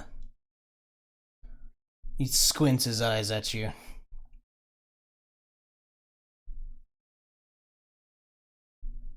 Next card is a 7 of clubs. That's still just a pair of tens, right? Still just a pair of 10s. Jesus Christ. What is the arrogant guy looking like? Seems comfortable. Cautious, though.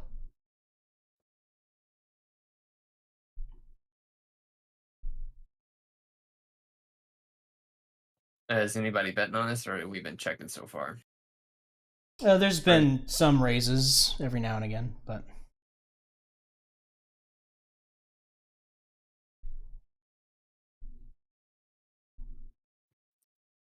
seems the table has got their guard up.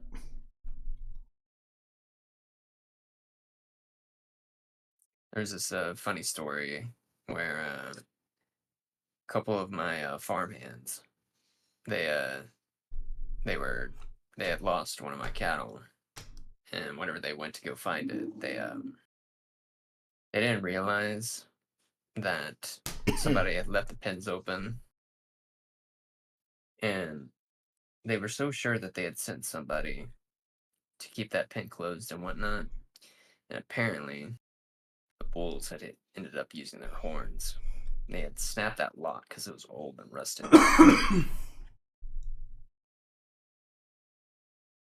And that same bull that ended up breaking that lock, it was hiding behind the bushes.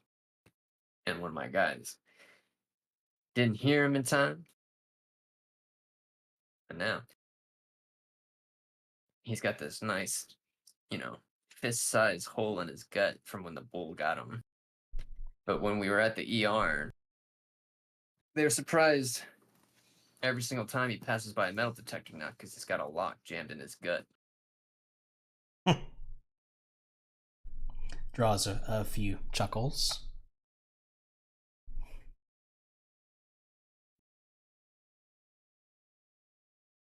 So you're wait. Go on, city say a rancher, a cowboy. Something like that. No, more of just a wrangler at this point. Last card on the table. A queen of spades. And that's nothing for me. If I need to bet again, It actually is something. What did I have? You have 8, 9, 10, Jack, Queen.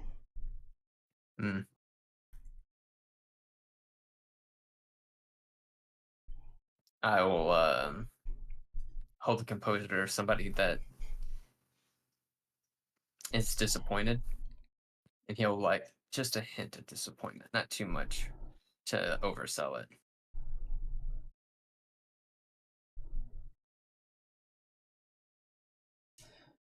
He kind of gives the table a smug grin.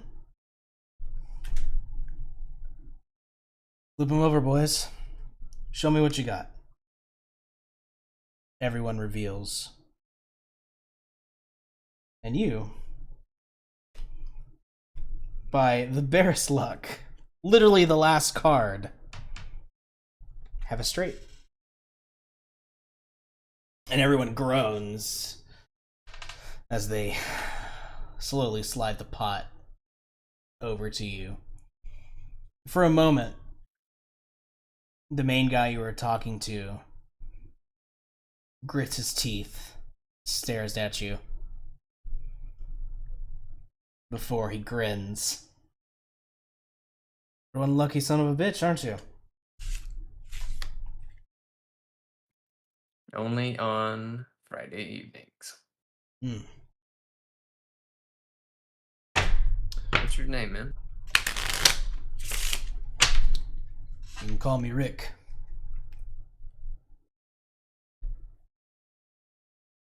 It's nice to meet you, Rick. Nice to meet you, cowboy. You guys play here every night, every Friday. Every so often.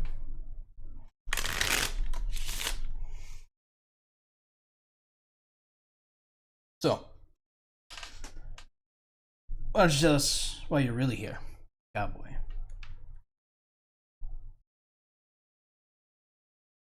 Man, time kind of slows a little bit because he could choose to ask about people with the sugary skull, but that's a little too obvious. I could ask them about the missing contacts.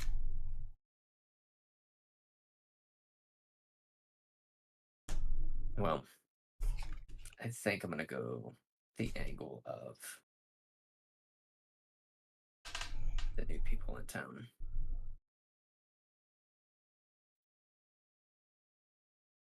Now, since you know that I'm a ranch hand, I'm actually looking for a bit of business and keeping it a little safer. And I am a little tired of like the usual rabble that's around here that say they're going to do a good job and then they skip town. And I'm looking for new blood, new people to give them a shot.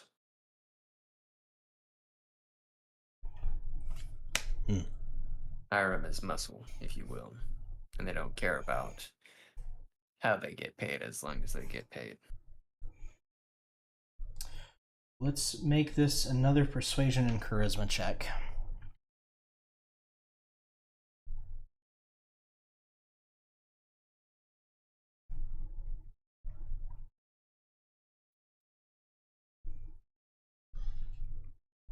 I always get scared when I see something on the red dice. Yeah.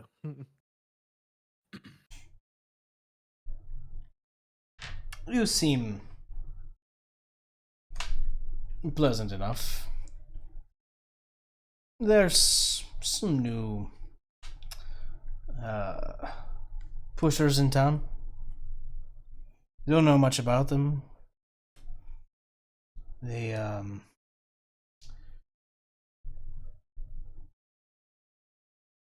they're from Mexico City, I think. From Mexico City, huh? See. They're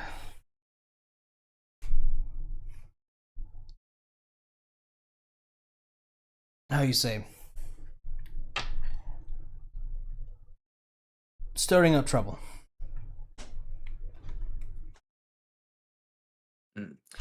They've been a problem for y'all? I don't know if problem is the right word. They're pushing some new product we've never seen before. Some wary old cucarachas. Some kind of drug. Not sure what it is. Haven't been able to get our hands on any of it. I hear. Let me do this actually.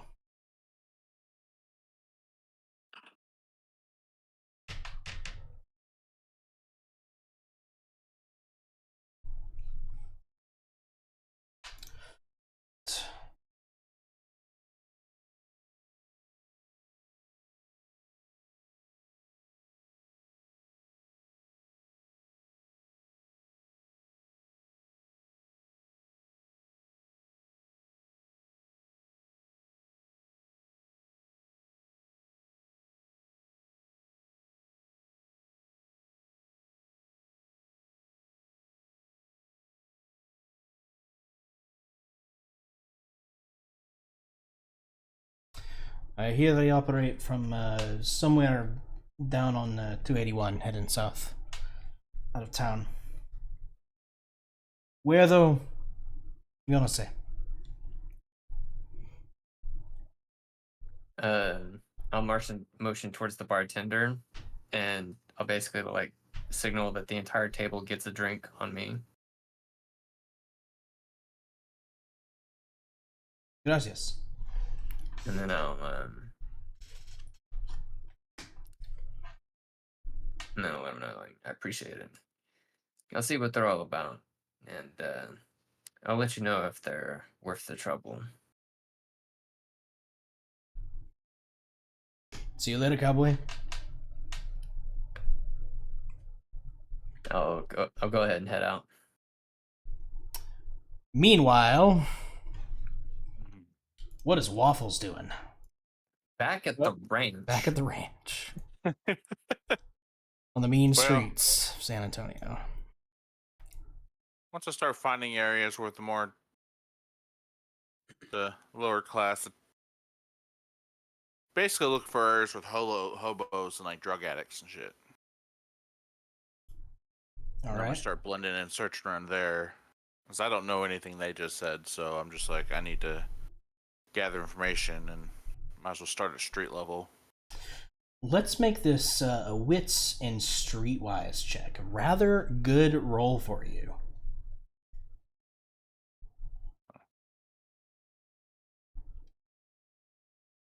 It's like doing the play-by-play in Street Fighter. This is his situation. He knows what he's doing. He could take it home, and he does. 6 successes. It's rather a lot. Almost like you were built for this.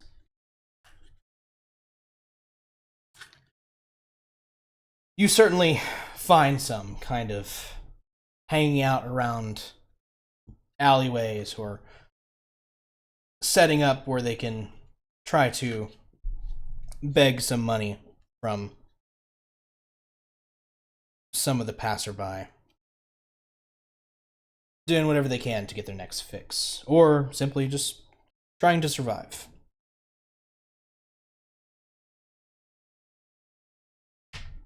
You find a small group in particular huddled underneath an overpass where they've set up one of those communal barrel fires to keep themselves warm.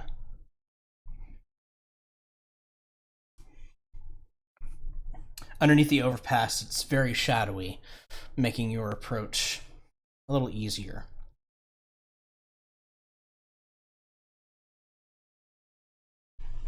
Do you wish to approach them normally, or do you want to try and sneak up and...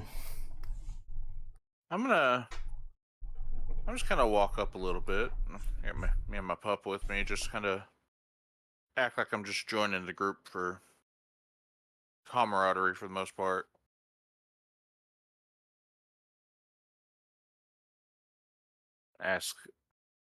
Amble in and just ask some general questions. Like, anything new? Anybody new running around? Kind of act like I belong.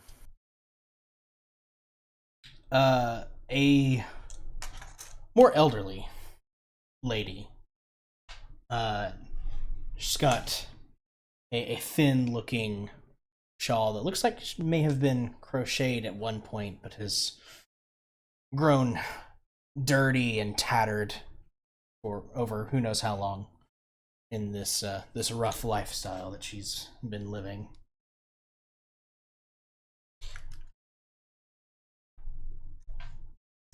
New people? Nah. There's been some strangers running around, that's for damn sure. Who's asking?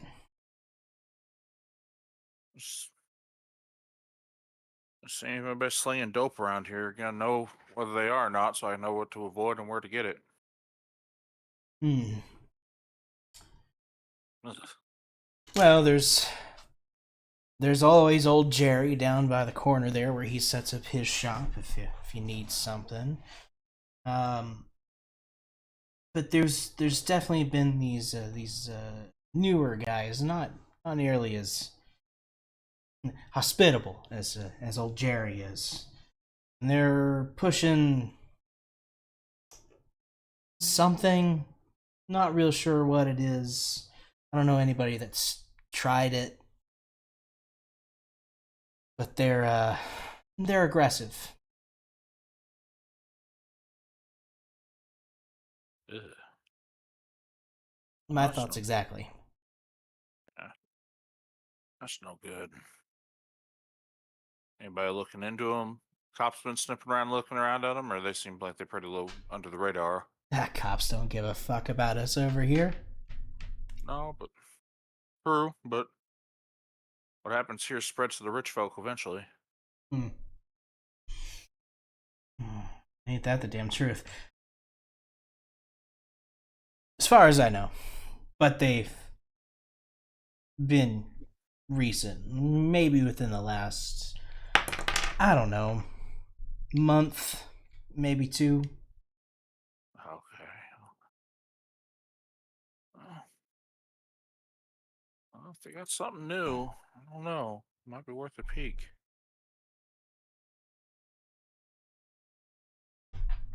Ah, Your funeral, honey. I'm already on the way there. Ain't we all? Yeah, I suppose. I suppose. Point out where any of them boys are. I think there's a group of them that. Let's see, hang on. Set up shop.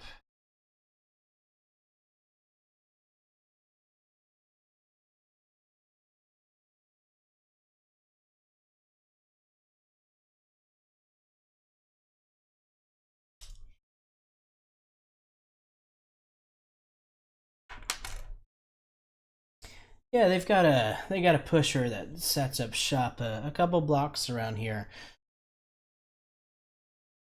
Real cagey, like though. Definitely armed. All right. I gotta think about that. Yeah, and just make sure you can pay whatever they're asking. Yeah, that's the problem usually. What's the price? Oh, thank you kindly, ma'am. Everybody stay safe. You too, hon. No. Just venture out, wander, amble off. Taking my normal, or limping, kind of destitute, destitute walk of someone who belongs there. All right. Now that I have a location for someone, something maybe dig into. A quick question as I'm leaving though. I do have the Bloodhound merit, and I was just curious question when I was interacting with the homeless people. I don't want to make assumptions about abilities or powers or anything, but if I've been interacting with kind of these people for a while, I would know if anybody smelled wrong. Smelled wrong. Like with the Bloodhound, I Ooh. can smell their I can, you know how like all the stuff with blood having like flavors and certain tendencies that like kind of displays the emotion they're dealing with. Mm-hmm. And how it all factors into it. The Bloodhound merit allows me to like just be in close proximity to people, and I can sense what they are. And I was more a question of if any of those people kind of smelled like they didn't. belong there. Like, is there are there any homeless people huddling around the fire who smell super happy to be there? Or a little bit of a reach, and it might be a reach. If so, let me know. But Let me take a quick moment to check the wording of that. I definitely think it could be useful here. For sure, if it allows you to sense the resonance within the blood of mortals nearby, then you would definitely get the sense of a slight hint of melancholy. okay. That's not, in my mind, that's not out of place in a homeless, basically a homeless encampment. Yeah. Generally speaking, unfortunately, people who are downtrodden in life and are struggling in such a way due to various factors, their blood is typically not as not as good as a more well-adjusted, better off person is. Yeah, it makes sense. And you know that even that hint of melancholy would just be a very slight resonance. Yeah, so nothing sticks out with them. Not Alright. in this particular group of people, no. Alright. Well, with that, I'm gonna have to wander out and start ambling towards the location. I know there's a drug dealer. It's a little newer. I don't go after old Jerry because it seems like he's a known person in this region who is established. And I don't want to fuck with anybody who's new and established yet right now because that just draws attention. Gotcha. For future reference, Bloodhound does require a roll. It is a Okay. resolve and awareness at a set difficulty of 3. Okay, let's just because I could screw that.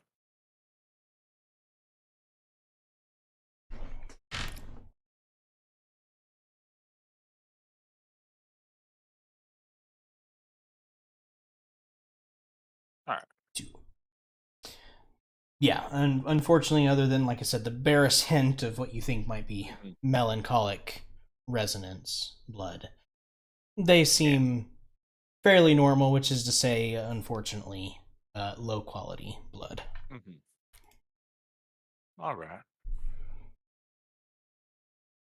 All right. Well, I make my way towards the location the elderly lady kind of pointed out as being where this new dealer might be setting up shop. And I'm gonna scout it out. I want to scout it out a little bit and see.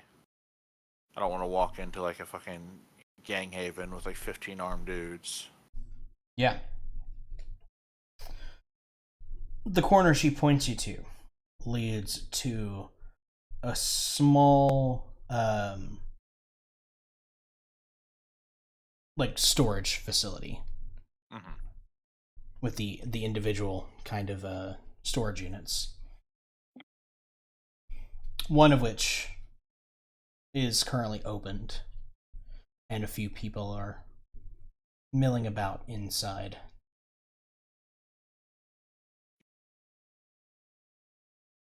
Brightly lit up, or kind of the same, like just enough so people can see kind of situation, or has the There are lights kind of sparsely spread out within the actual facility itself. And there is a light on specifically inside the unit that they seem to be milling about in. But there are plenty of deep, dark shadows to hide in should you choose to. Yeah, I wanna kind of watch and listen for a little bit and see what's going on here before I just wander in. Right.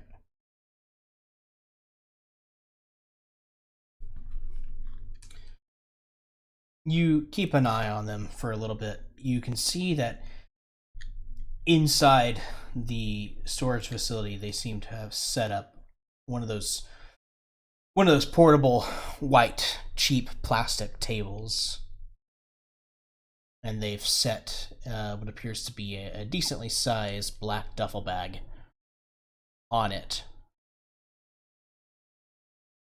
There's a few stacks of cash, as well as what looks to be small packages of something you cannot quite tell from the distance you're at. There are 4 people in total, kind of milling about. Make a wits and awareness check for me. Yes, sir.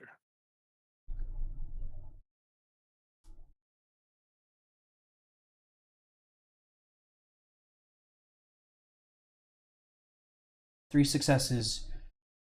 You can't quite see if they might have anything tattooed on their shoulder. But given the way that they're dressed, they seem very similar to the thugs that you encountered at the auto shop the other night. Okay. Wearing no discernible gang colors.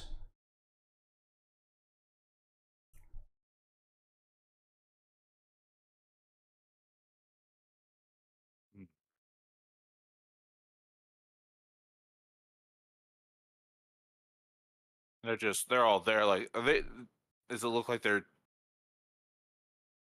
passing by, or they're all stationed there? One of them seems to be inside busying himself with the duffel bag on the table. Okay. And the other 3 are kind of milling about, looking casual, but you know sentries when you see them. Okay. So these are guards.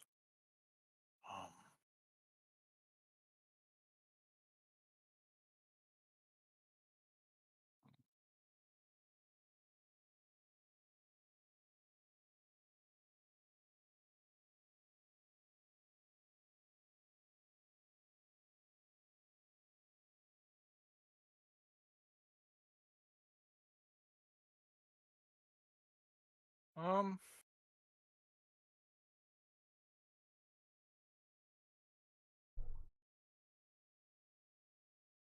Sorry, I'm thinking of the next step on this. So I need.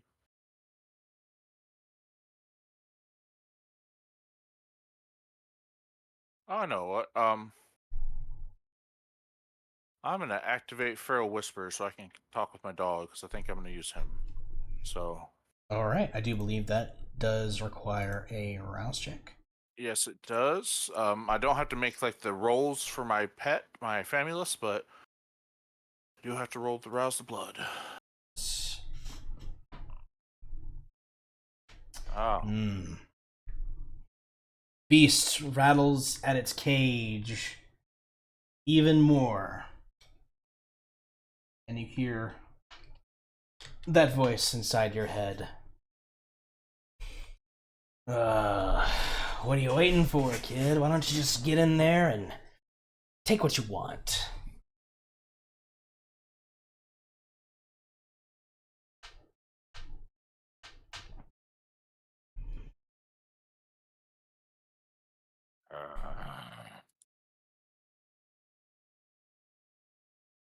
That and they.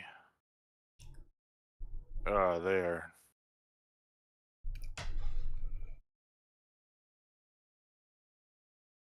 Damn it. And that means I don't get to activate the ability either, correct? No, it does. It just means that Okay. willing your vitae to allow you to possess this supernatural ability causes the beast to become hungrier. All right. I'm gonna have my dog try and do its best to try and lure the guards away. Like bark at them, snarl at them, maybe even bite one of them. do what he can to try and get them to leave to lure them off. Okay, you're gonna send the dog in to try and Yeah. frighten them. Interesting.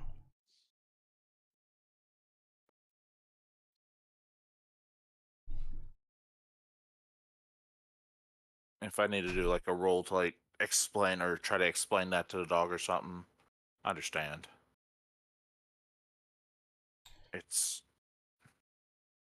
I'm not sure what the bounds of this ability are.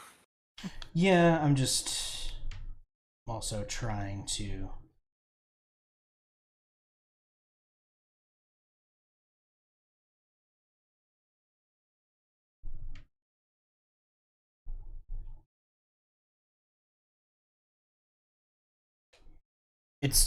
He certainly understands your command well enough.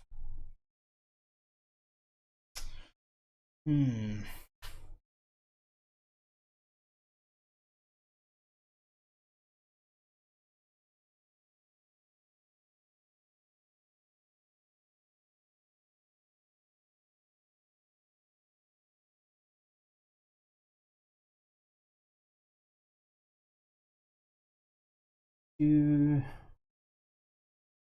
going to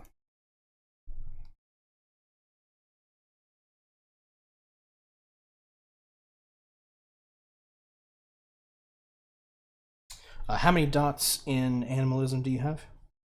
Animalism, I have 2. 2.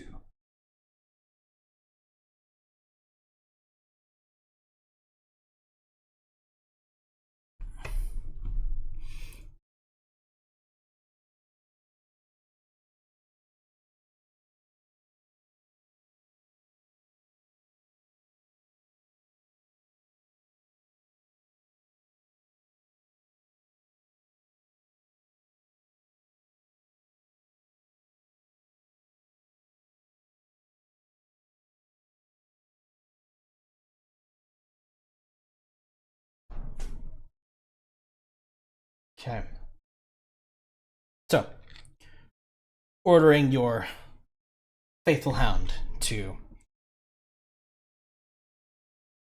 rush out and growl and bark and do whatever it can to try and scare the thugs away.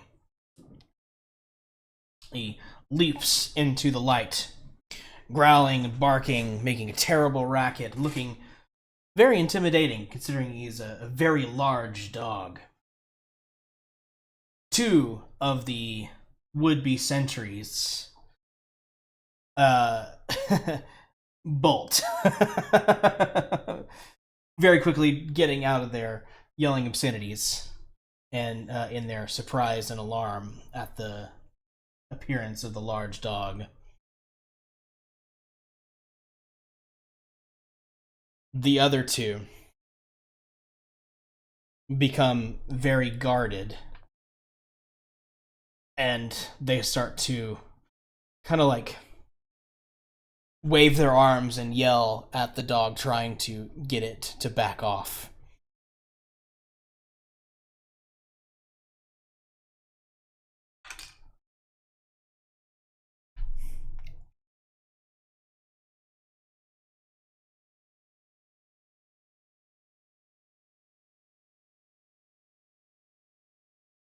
Um,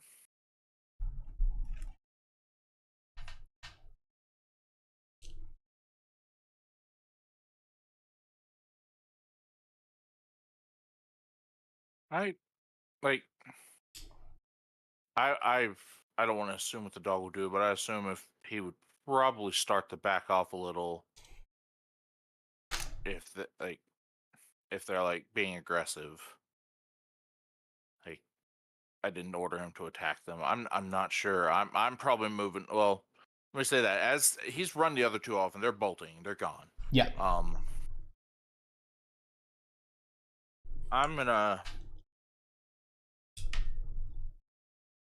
I'm gonna shuffle in and seeing him acting and feigning surprise. I'm gonna kind of limp over there and try grab his leash and try to pull him back. Like, calm down, stop it. God damn it. God damn. One of the thugs starts yelling at you. Yo, man, get a hold of your dog. I'm trying, Sonny. I'm trying. He's a big boy.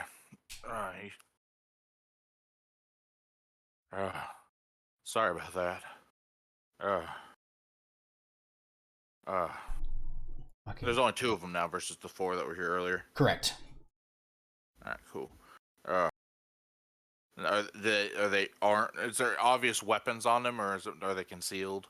If they're armed, they seem to be concealed at the moment. Okay, so if they got them tucked if they have anything at all. Yep. But now that I'm closer, can I get a look, even a little bit of a glance into their shed? Yeah. So imagine now I'm pretty damn close to the front door. You see that the guy who was kind of messing with the duffel bag was one of the guys who kept his cool.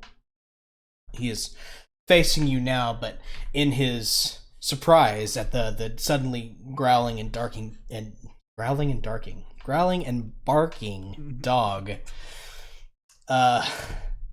he had kind of spilled the one of the white paper sacks that you weren't quite sure what it was, and you see several little candy-shaped bright red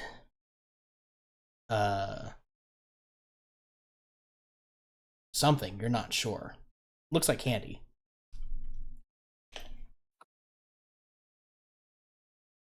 You can also see that the duffel bag is full of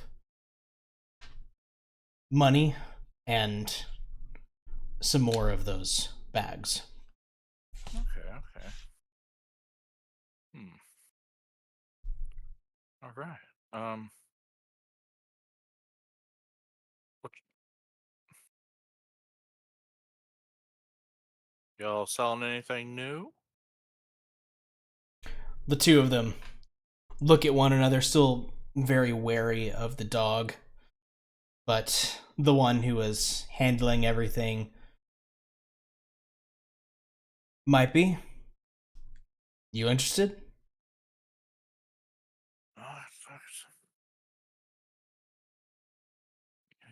Good stuff. What is it? Call it Crimson. Hmm. Supposed to give you a nice, airy feeling.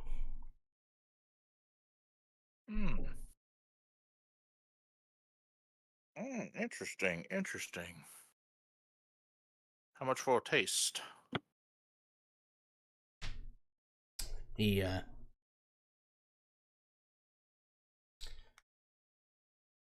usually sell them by these small bagfuls. $200. Oh, damn. Ugh.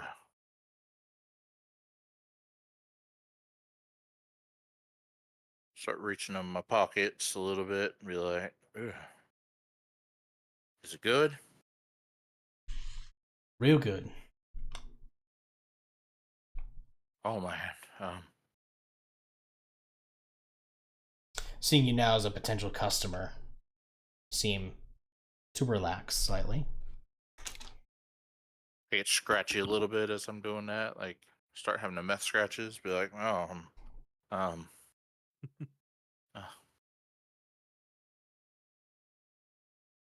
trying to pull out some cash, what I got. Be like, I know we just got a good chunk of money from someone, too. You did. Certainly enough to buy $200 worth of illicit drugs. Yeah, I had resources too, however temporary that might be. It bumped me up with resources. Here you go. So I shakily pull out some money. I try to I try to crumple it up without being obvious, but pull out some money and make it look like it's not like fresh, clean $200 bills. Gotcha. Yeah. He doesn't seem terribly concerned about the state of the money. He takes it and then he reaches over and grabs one of the packages and hands it out to you. Maybe it'll help out with that fucked up face of yours. Maybe, God willing. I'll try anything at this stage. I'm a vampire. I don't have saliva or anything, correct? Naturally. You do well. It's a good question. Generally, any any liquid that you produce is blood. Would I have control over it? The question though, because my plan is to open it up, and then if my mouth really is dry like the grave, I'm just gonna tuck it in there and just store it in there so they think I just took the drugs and then amble off.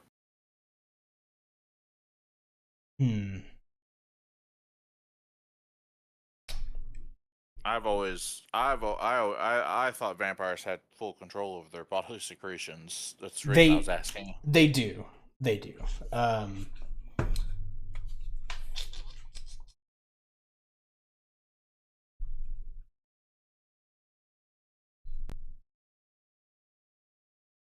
Run it by me one more time what you're trying to do.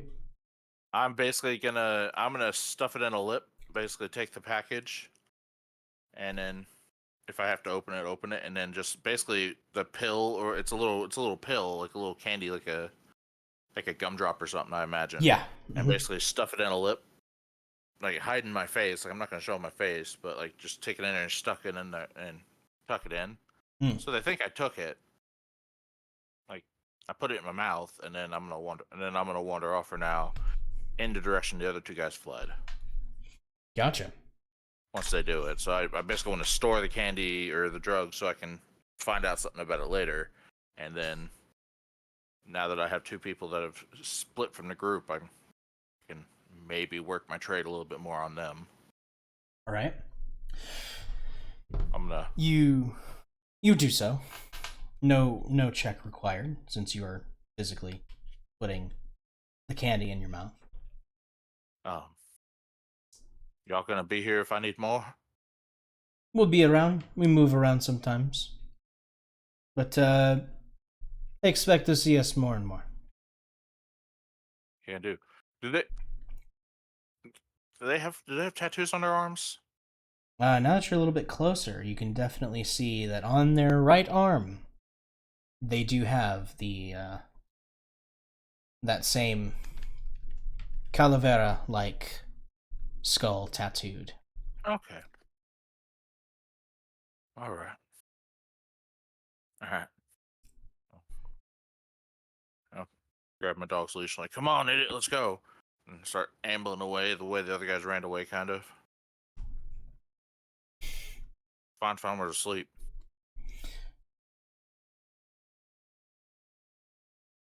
The candy in your mouth. Normally, any sort of human food or drink, it tastes like ash in your mouth. It is nothing. This candy, though, it has a very pleasant taste. Oh. And you know immediately that blood is involved in whatever this is. I remove it this first chance I get at that stage. If it's geared towards me and my kind, I'm like, oh no. You get rid of it? I keep it, but I get it out of my body. Yeah. Fair enough. Like, and even with that short contact to it, you feel strange. Like almost like that feeling you get when when a limb goes to sleep, that kind of pins and needle feeling all over. But other than that, It doesn't So- seem to affect you. So it made me numb, kind of like that's what I attribute pins and needle feeling. Like it kind of numbed like the sensation. Like I don't really, like you said, like pins and needles. Like I've been sitting on my body for a few minutes too long. Yeah. All this bad. Oh. Oh. I need. Yeah. Once I'm far enough away from the other guys, like around the corner away, the other two dealers, because I don't know if they watched me go to make sure I actually left or not. They Once I'm far they enough do. away where they don't. Yeah. Once I'm around the corner away from them, I'm gonna tell my dog to track one of the other ones. Like now, I'm like, Track one of the Is this- guys who left. yeah, one of the guys that fled, because now, like, they're selling a drug that affects vampires. That's not normal, natural. This isn't run of the mill crime. Vampire crime. And I don't. And backstory wise, you know my backstory to a degree. Vampires related to drug crimes. I'm on it. Hmm. So yeah, I switched gears and I just looked at my dog. I'm like, find one of them. And He sets off, quickly chasing after the scent of one of the ones he had sent running. Meanwhile,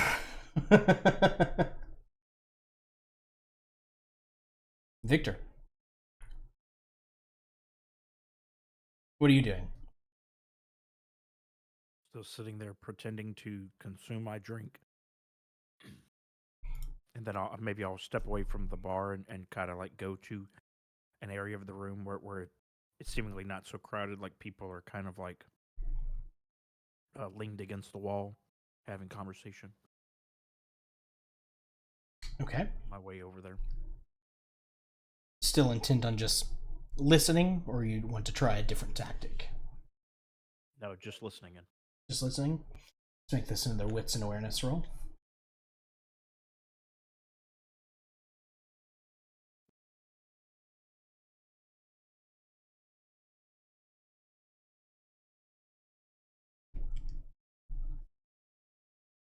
Three successes.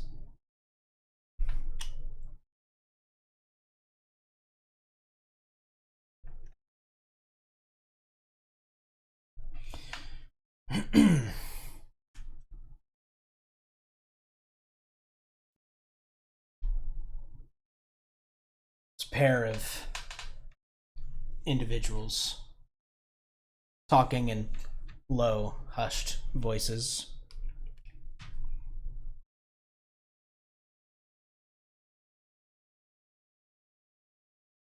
Hey, you hear about the boss? No, what's happening? He's gone to ground. Something about one of the locals being onto him. Shit. Where do you hold up? Fuck if I know. Barely tells any of us anything. Just his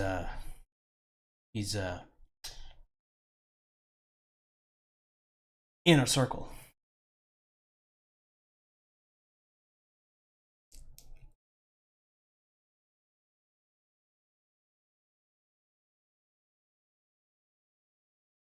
From how crowded the room is, can I attempt to check to see if they have the tattoo on their arms? We'll say with that same roll, you can get a decent look at him. And it's a little difficult to tell in the dim light of this dingy bar, but at least one of them looks like they have a tattoo of a skull on their right arm.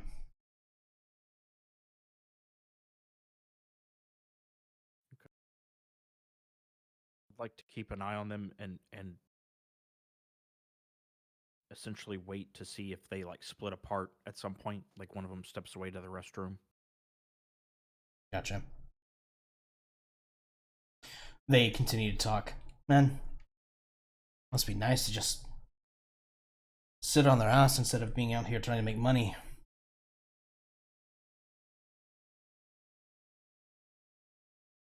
Yeah, well, wherever the boss is at, that place is guarded like a fucking fortress. I doubt they're just sitting on their ass.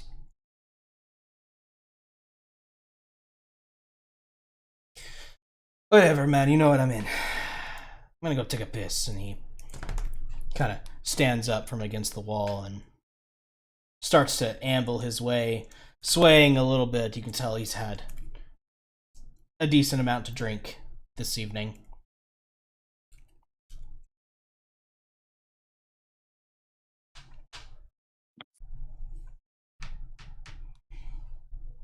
Do you follow him, or do you stick on the guy who stayed? I got to thinking about it. I'm like, they probably don't have enough information to like interrogate. Like, are they wearing like similar clothing? Is this like a warriors type of like gang thing, or do they look? Hmm. They have their own unique style compared to the two, or they both looks like? Do they have anything else that makes them stand out? Other than the one, at least with the tattoo on his shoulder, they don't seem to be wearing any particular like gang affiliated colors. They do dress in what is commonly referred to as the cholo style. So they've got baggy pants. Looks to be like a gray wife beater, but with a flannel shirt that is buttoned up towards the top, oddly enough. Some chains around the neck.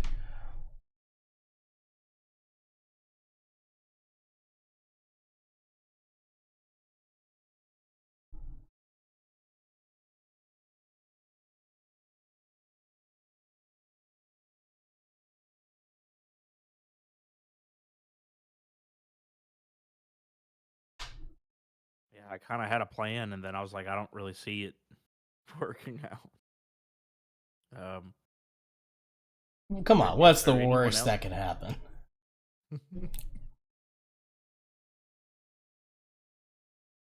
I see him making his way to the restrooms. Does it seem like it's in like a secluded part of the bar, or is there like a line to the restroom?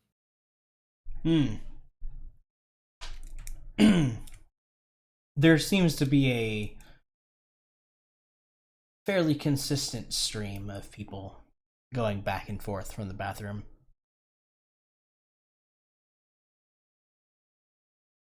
Yeah, I think I'll make my way, I guess, to the restroom to see if maybe that guy communicates with someone else while he's in there, Okay.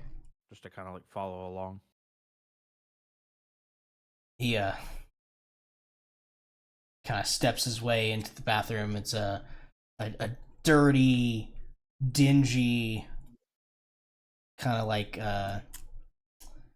2 urinal, 1 stall sort of affair. And a sink that looks like it hasn't been washed in quite some time. I'm guessing the restroom is like where many people can be in it at one time, or is it like a one person only thing? It can fit a few people in it. Like a stadium for restroom? Kinda, Well, yeah. football It is a communal bathroom of sorts, but just limited uh limited spaces, if that makes sense. Loser. Yeah, I think I'll just try to make my way in there to try and like set the appearance that I'm going in there to like pee. I will probably like stand at the urinal. Okay. Let's have you make a roll here for me. You're not like outright stealthing behind them. You're trying to maintain just like a general. You're trying to, maintain your cover, basically. Yeah. Let's make this resolve. and streetwise.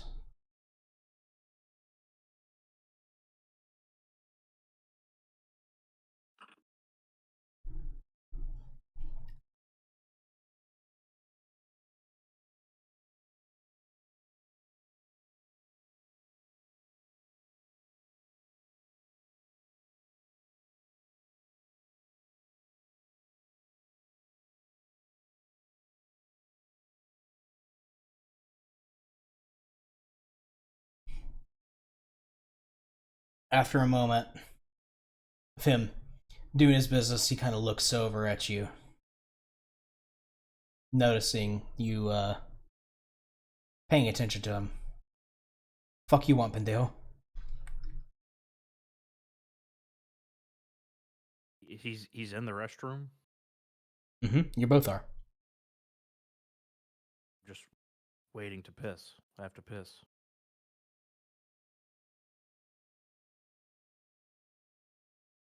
He finishes doing his business, kind of watching you warily, like makes a dramatic gesture. All yours, hombre. Thanks. He I'm gonna stand, or I guess presumably where he was standing, and make it appear as if I was urinating. he tries to shuffle past you, muttering under his breath something in Spanish.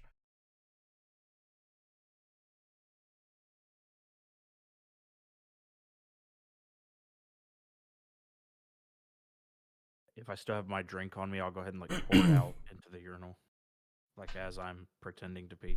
Sure.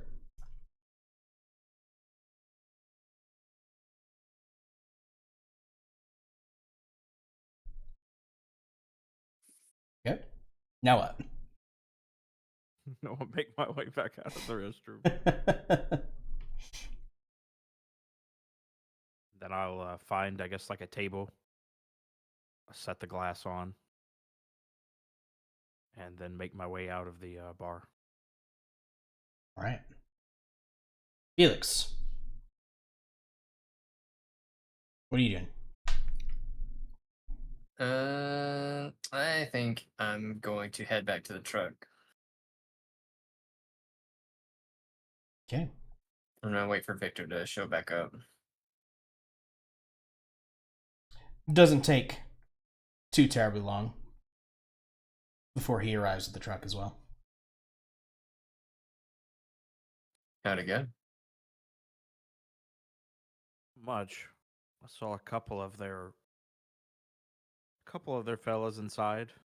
I didn't get much other than it seems that their boss keeps a pretty tight circle.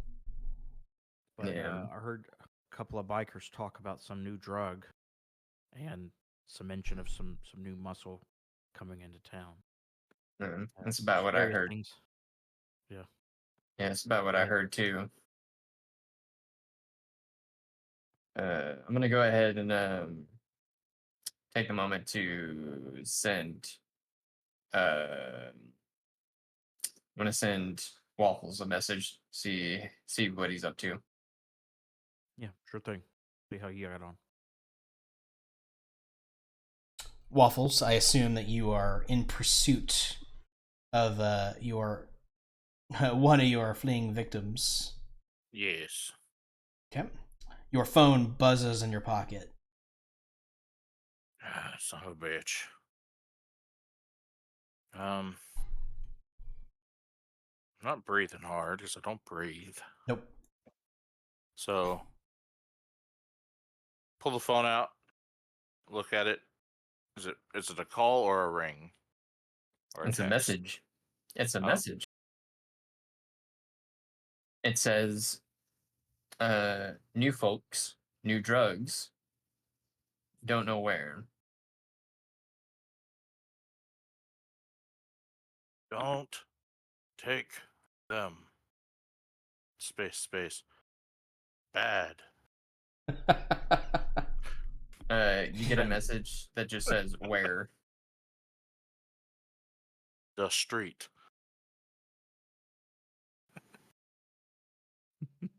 chasing lead. You get another text message that says rendezvous.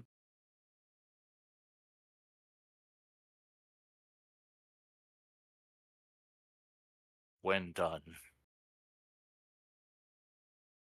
And then God, these fucking Mexicans run a long way.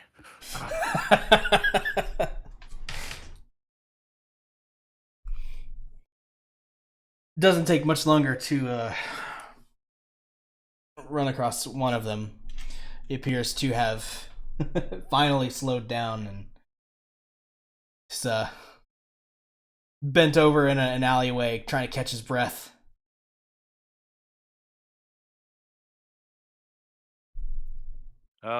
Seems he and his friend split up while they were running. A fatal mistake, I think.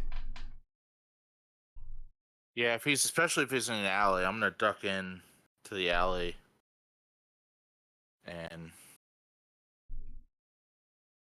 I'm gonna motion my dog to stop around the corner before they round the corner to see him. And I'm gonna round the corner and be like, "You all right, son?" The guy taking deep breaths like,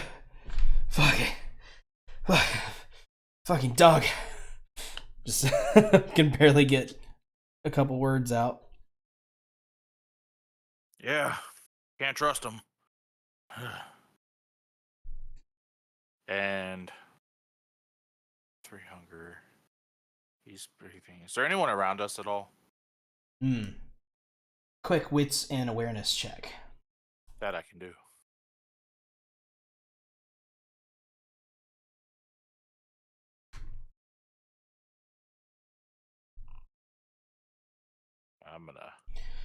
I want.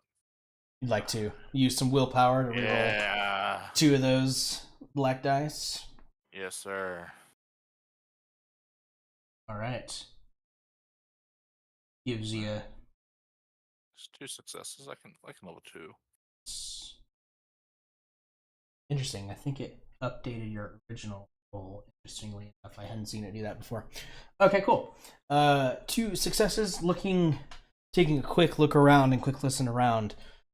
It's starting to get fairly late in the evening. People out and about at this late at night in this part of town. Not many tourists roaming around. So the people who are out and about are either in a bar or at home. Okay. It's quiet. All right. Well, I'm gonna walk up to this dude. He's sitting there like catching his breath. And then once I'm close enough up to him, I'm gonna grab him and pin him against the wall. We'll make that strength and brawl. And I do believe your specialty comes into play here. Awesome. Strength ball. He, of course, is not expecting this, so he doesn't have a chance to fight back at this moment. 3 successes. Grabbing and spinning him, pressing him up against the wall. That didn't give me enough dice to roll, though. Huh? Oh, yeah, it did. Yeah, it did. Strengthen. Okay, yeah, it did. It's 5. Yeah. All those hunger die. Yeah. That's why I'm being kind of overt. I was thinking about it. And I'm like, all right, cool. All right. Once I have him up against a wall, I'm going to do a slight whistle to bring my dog around so he's right there with me. His eyes go wide as he recognizes the dog that sent him running. And then, yeah. What the fuck do you want? Who's your boss? Hector Ruiz. How do I get a hold of him? I don't know. He went dark on us.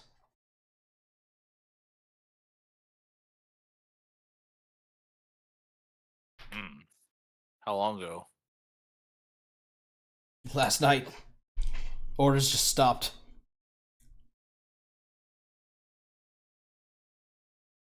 Where was the last place you saw him? He was, supposed to come in with, a bunch of us. Big convoy. Never showed up. Hmm. Rumor has it he's got a place south somewhere.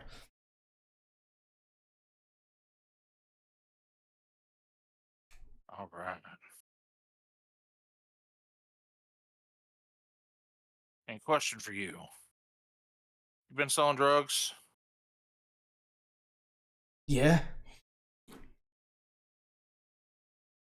You know what they are? Like, I don't know, some kind of like ecstasy or something?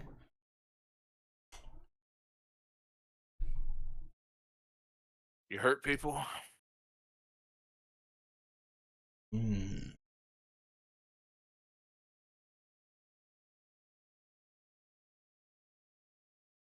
Interesting question. He seems unwilling to answer.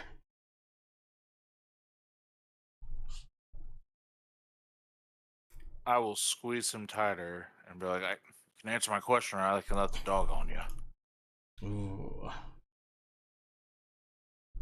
Let's make that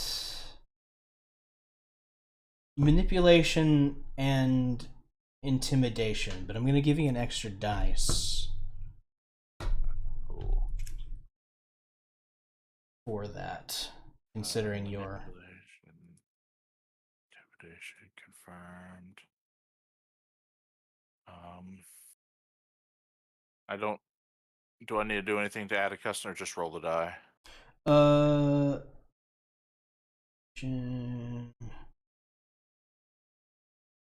Confirm. Oh shit, hang on. Intimidation, you add. Add custom modifier 1? Just where it says vampire dice, just click plus on one of those. Intimidation, manipulation, confirm. Since it's only 3, you just have the hunger die. Okay, so just press the 1 for vampire die. Yep. And then roll. And then let's go ahead and burn. Reroll that 1 black die. See if you can get another No. success. There we go. Yeah. Use some willpower. Right. He gives you 2. Excellent. Squeezing him harder. He goes, yeah, sometimes we shake people down, people get hurt. I just followed orders. All right. He seems honest in that.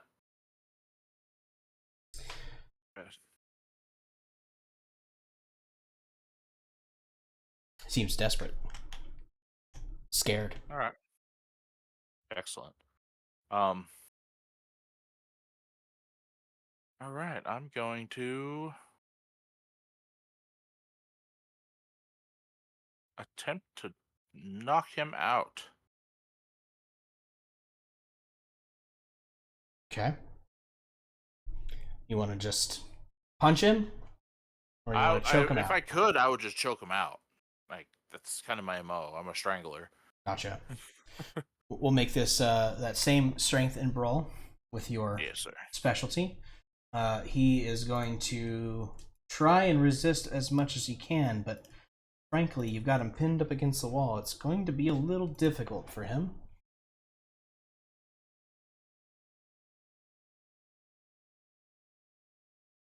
Three successes. His total failure.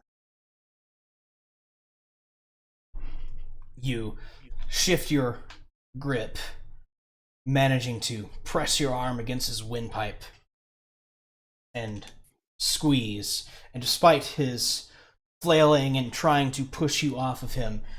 You're stronger than he is. And after a few moments of futile flailing, he begins to go limp.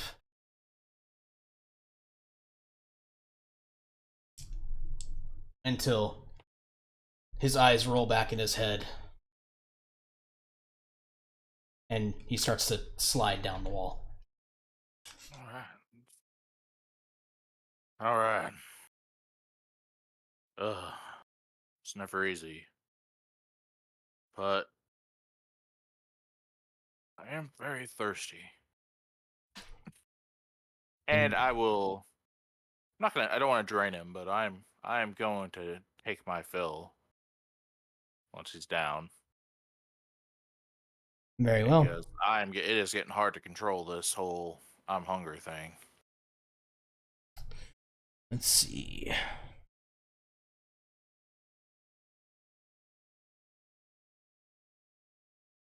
You are not at hunger 4 or higher, so there is no risk of a frenzy. You can drink fully at your own control. You are under control. Okay. Good. And with this, and like, how much hunger do I get back if I don't want to kill him? But like, how much can I get off on a grown adult male?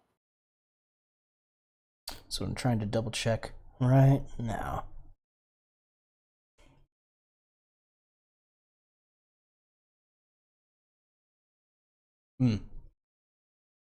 Obviously, draining a human, killing him, would get rid of all of your blood. Mm-hmm. You can take enough to be not harmful from him to slake up to 2 hunger, which would bring you back down to 1. Or, just for future reference, you can take up to 4, but at hunger 3 and 4, you start to risk their health. Okay.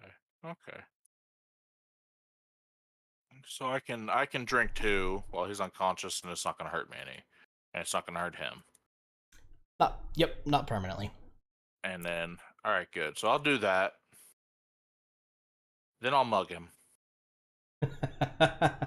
Like, if he has a gun on him, I'll take his gun. I'll take his wallet, his phone, basically everything he has. I'll take his shoes. His fucking shoes, no remorse, man. This is gonna look like he's gonna look like he got mugged. Yeah.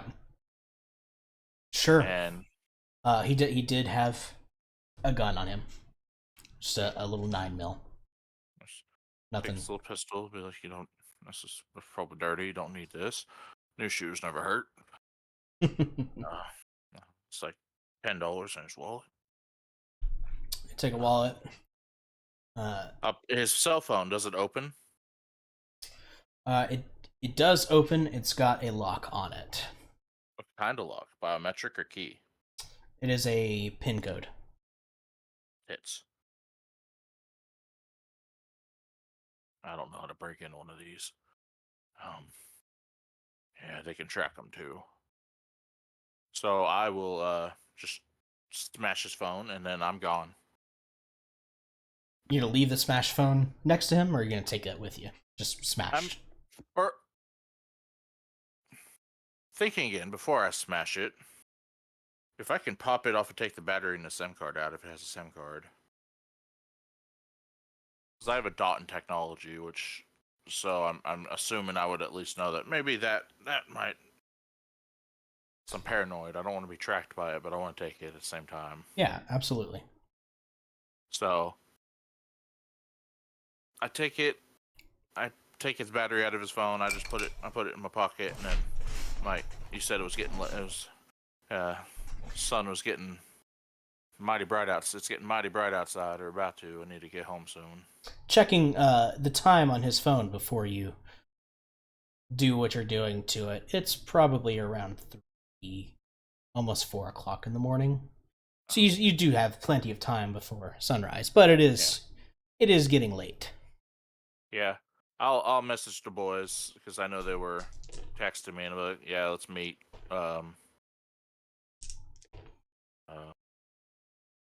Whataburger? Or buy Whataburger? Felix, your phone buzzes with Waffles' It's about goddamn time. text. Yeah, seems like we got the place. Let's roll. Alright. Right. And we'll converge there, I guess. Or in that area. Right. Of course, Whataburger, especially around this time of night, it's fairly busy. People have been kicked out of the bars around 2 a.m., and Whataburger is always one of those nice, greasy options for people who have been out drinking. So it is easy to slip into the parking lot and appear completely inconspicuous. Howdy, gentlemen. Oh, I got some information. Oh, let's hear it. Sounds like it. No problem.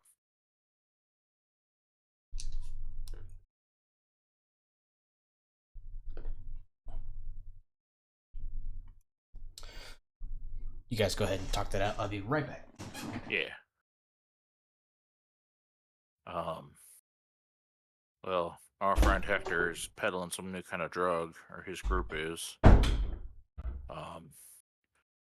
It's this, and I kind of pull a little candy out of my pocket, and be like, yeah, this shit affects vampires. Or us. No shit. Yeah, I don't think that's a good thing. Vampire, like, our kind and drugs mixing is never good. The only kind I know of that really do this kind of shit are not, like, even among us, they're kind of bad. They're kind of bad hombres. Hector went silent last night after we grabbed his boy. He disappeared. His men haven't heard from him since then.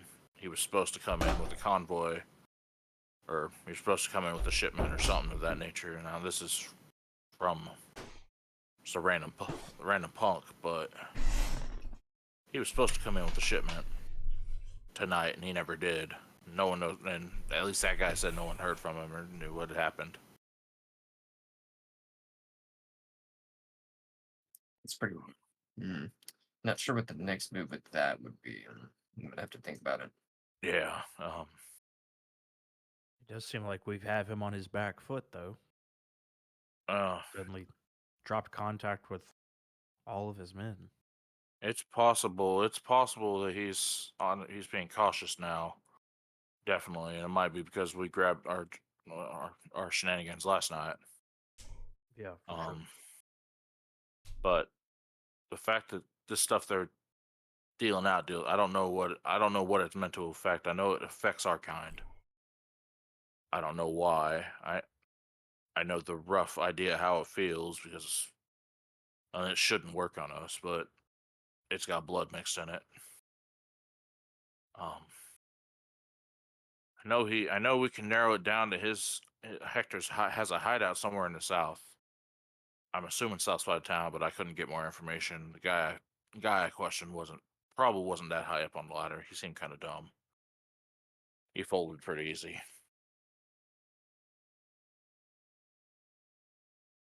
But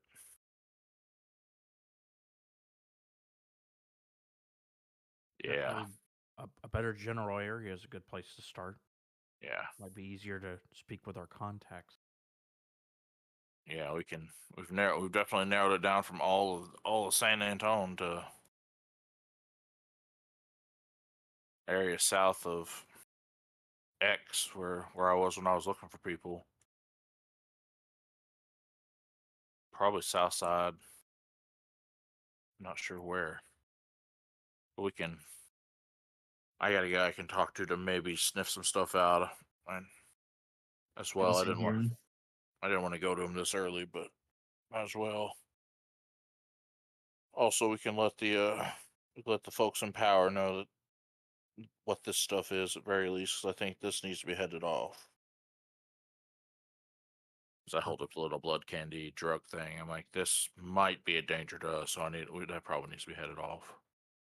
Did y'all find anything out about the Hector or his gang? No, other than just new pushers in town with the new drug, you pretty much got all the information that we got and then some. But they'll be south of the 210 highway. Okay, okay.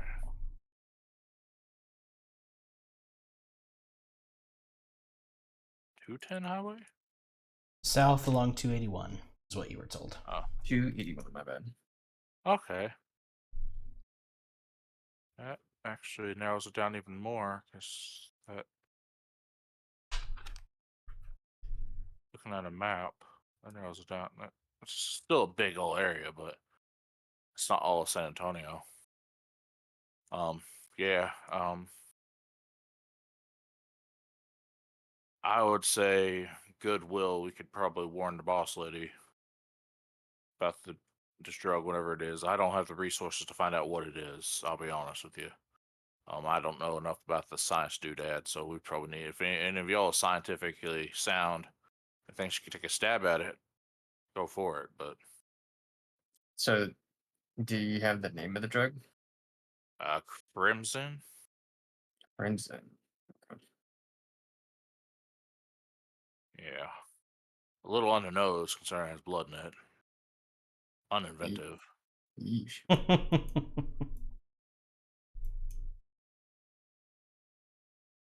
Yeah, I have a couple of contacts too. Wouldn't hurt to send out feelers. I'll go ahead and let Dritz know about the additional information. You want the actual verbiage? Yes, please. Yeah. And you can just do that in Discord. A little easier that way. Yeah.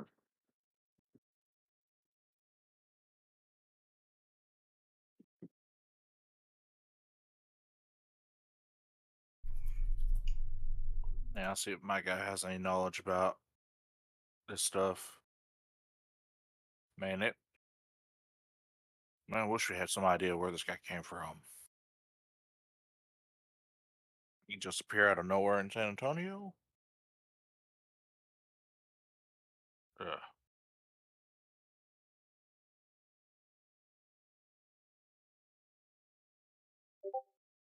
Also, I will let you know, while I don't, as a group, well, I don't think there's any danger of people knowing that we have, of them knowing what we are or what we're doing. This is probably the second instance of one of their gang members surviving after meeting me.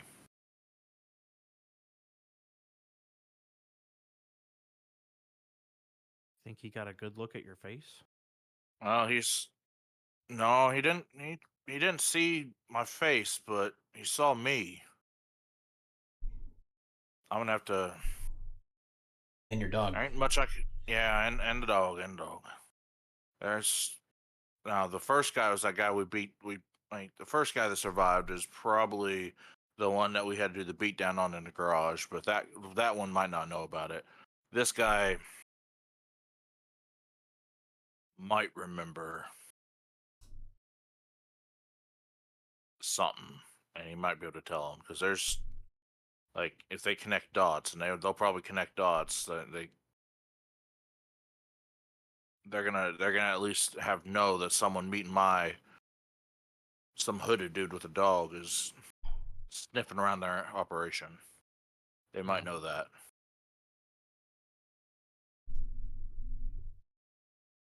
Yeah, and that's the thing too. We can make a couple of moves here and there, and they'll notice it. But the one big move, the move where we get Hector, that one needs to be planned out. Oh, definitely. Yeah.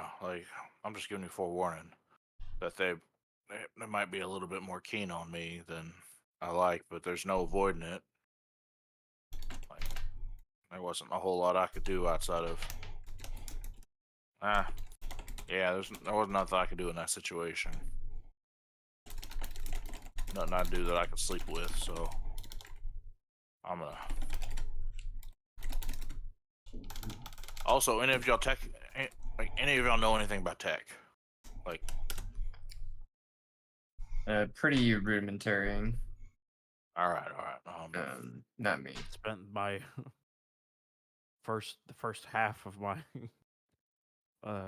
previous life working for a tech company. So Can you things get have into a obviously phone? changed. Yeah, more than likely I can give it a shot.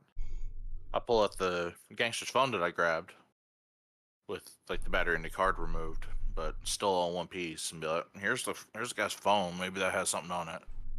It had one of them personal identification number locks on it, PIN number. So I couldn't. I didn't want to try and get into it. I know a little bit about computers, but I'm not no expert. No worries, I don't mind taking a look. Certainly won't destroy it. We'll keep it just in case. You can Yeah. make a intelligence and technology roll there, Victor. See if we can at least get some idea of what it might take to crack into it.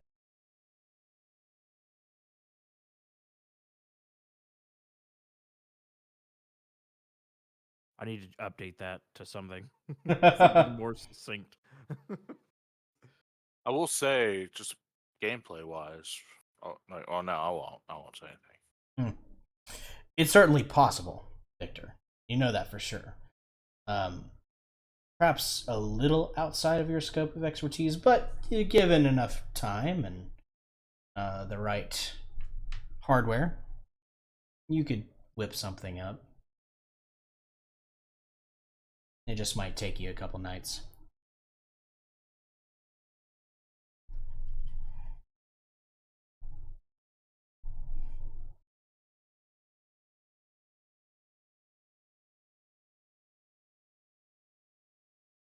Oh, gentlemen. Outside of calling the little lady and letting her know we got ourselves a nice little residential suburb to call our own. Yeah, it Think seems like we we've- have a little bit of cleaning up to do as well. Well, it's not cleanup, not really.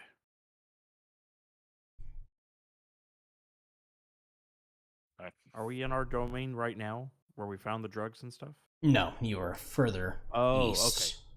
Yeah, for some reason I thought we were in our domain. Yeah, I'm glad you clarified that, because I was assuming we had left our little area and we were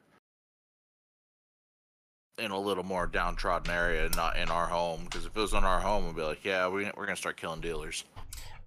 Dare mentioned that you guys were headed towards around the area where the auto shop was. So that's the side of town you're on. I got you. Okay. Right. Seems to be a decent night of sleuthing. Yeah. Lots of rumors. Some hopefully valuable information, and feelers have been put out for something a bit more concrete. You're certainly on the trail of this Hector fellow. It's only a matter of time.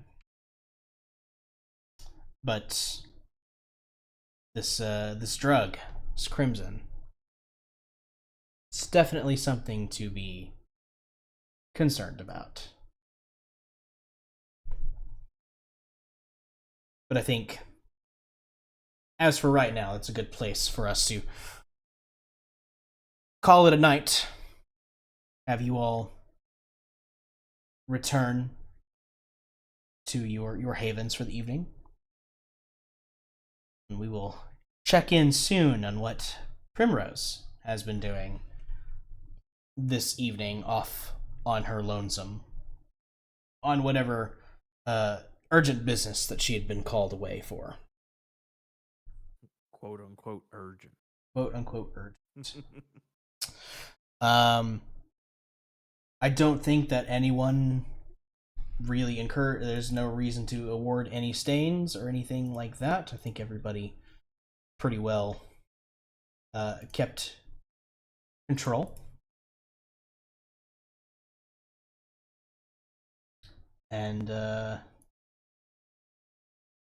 yeah,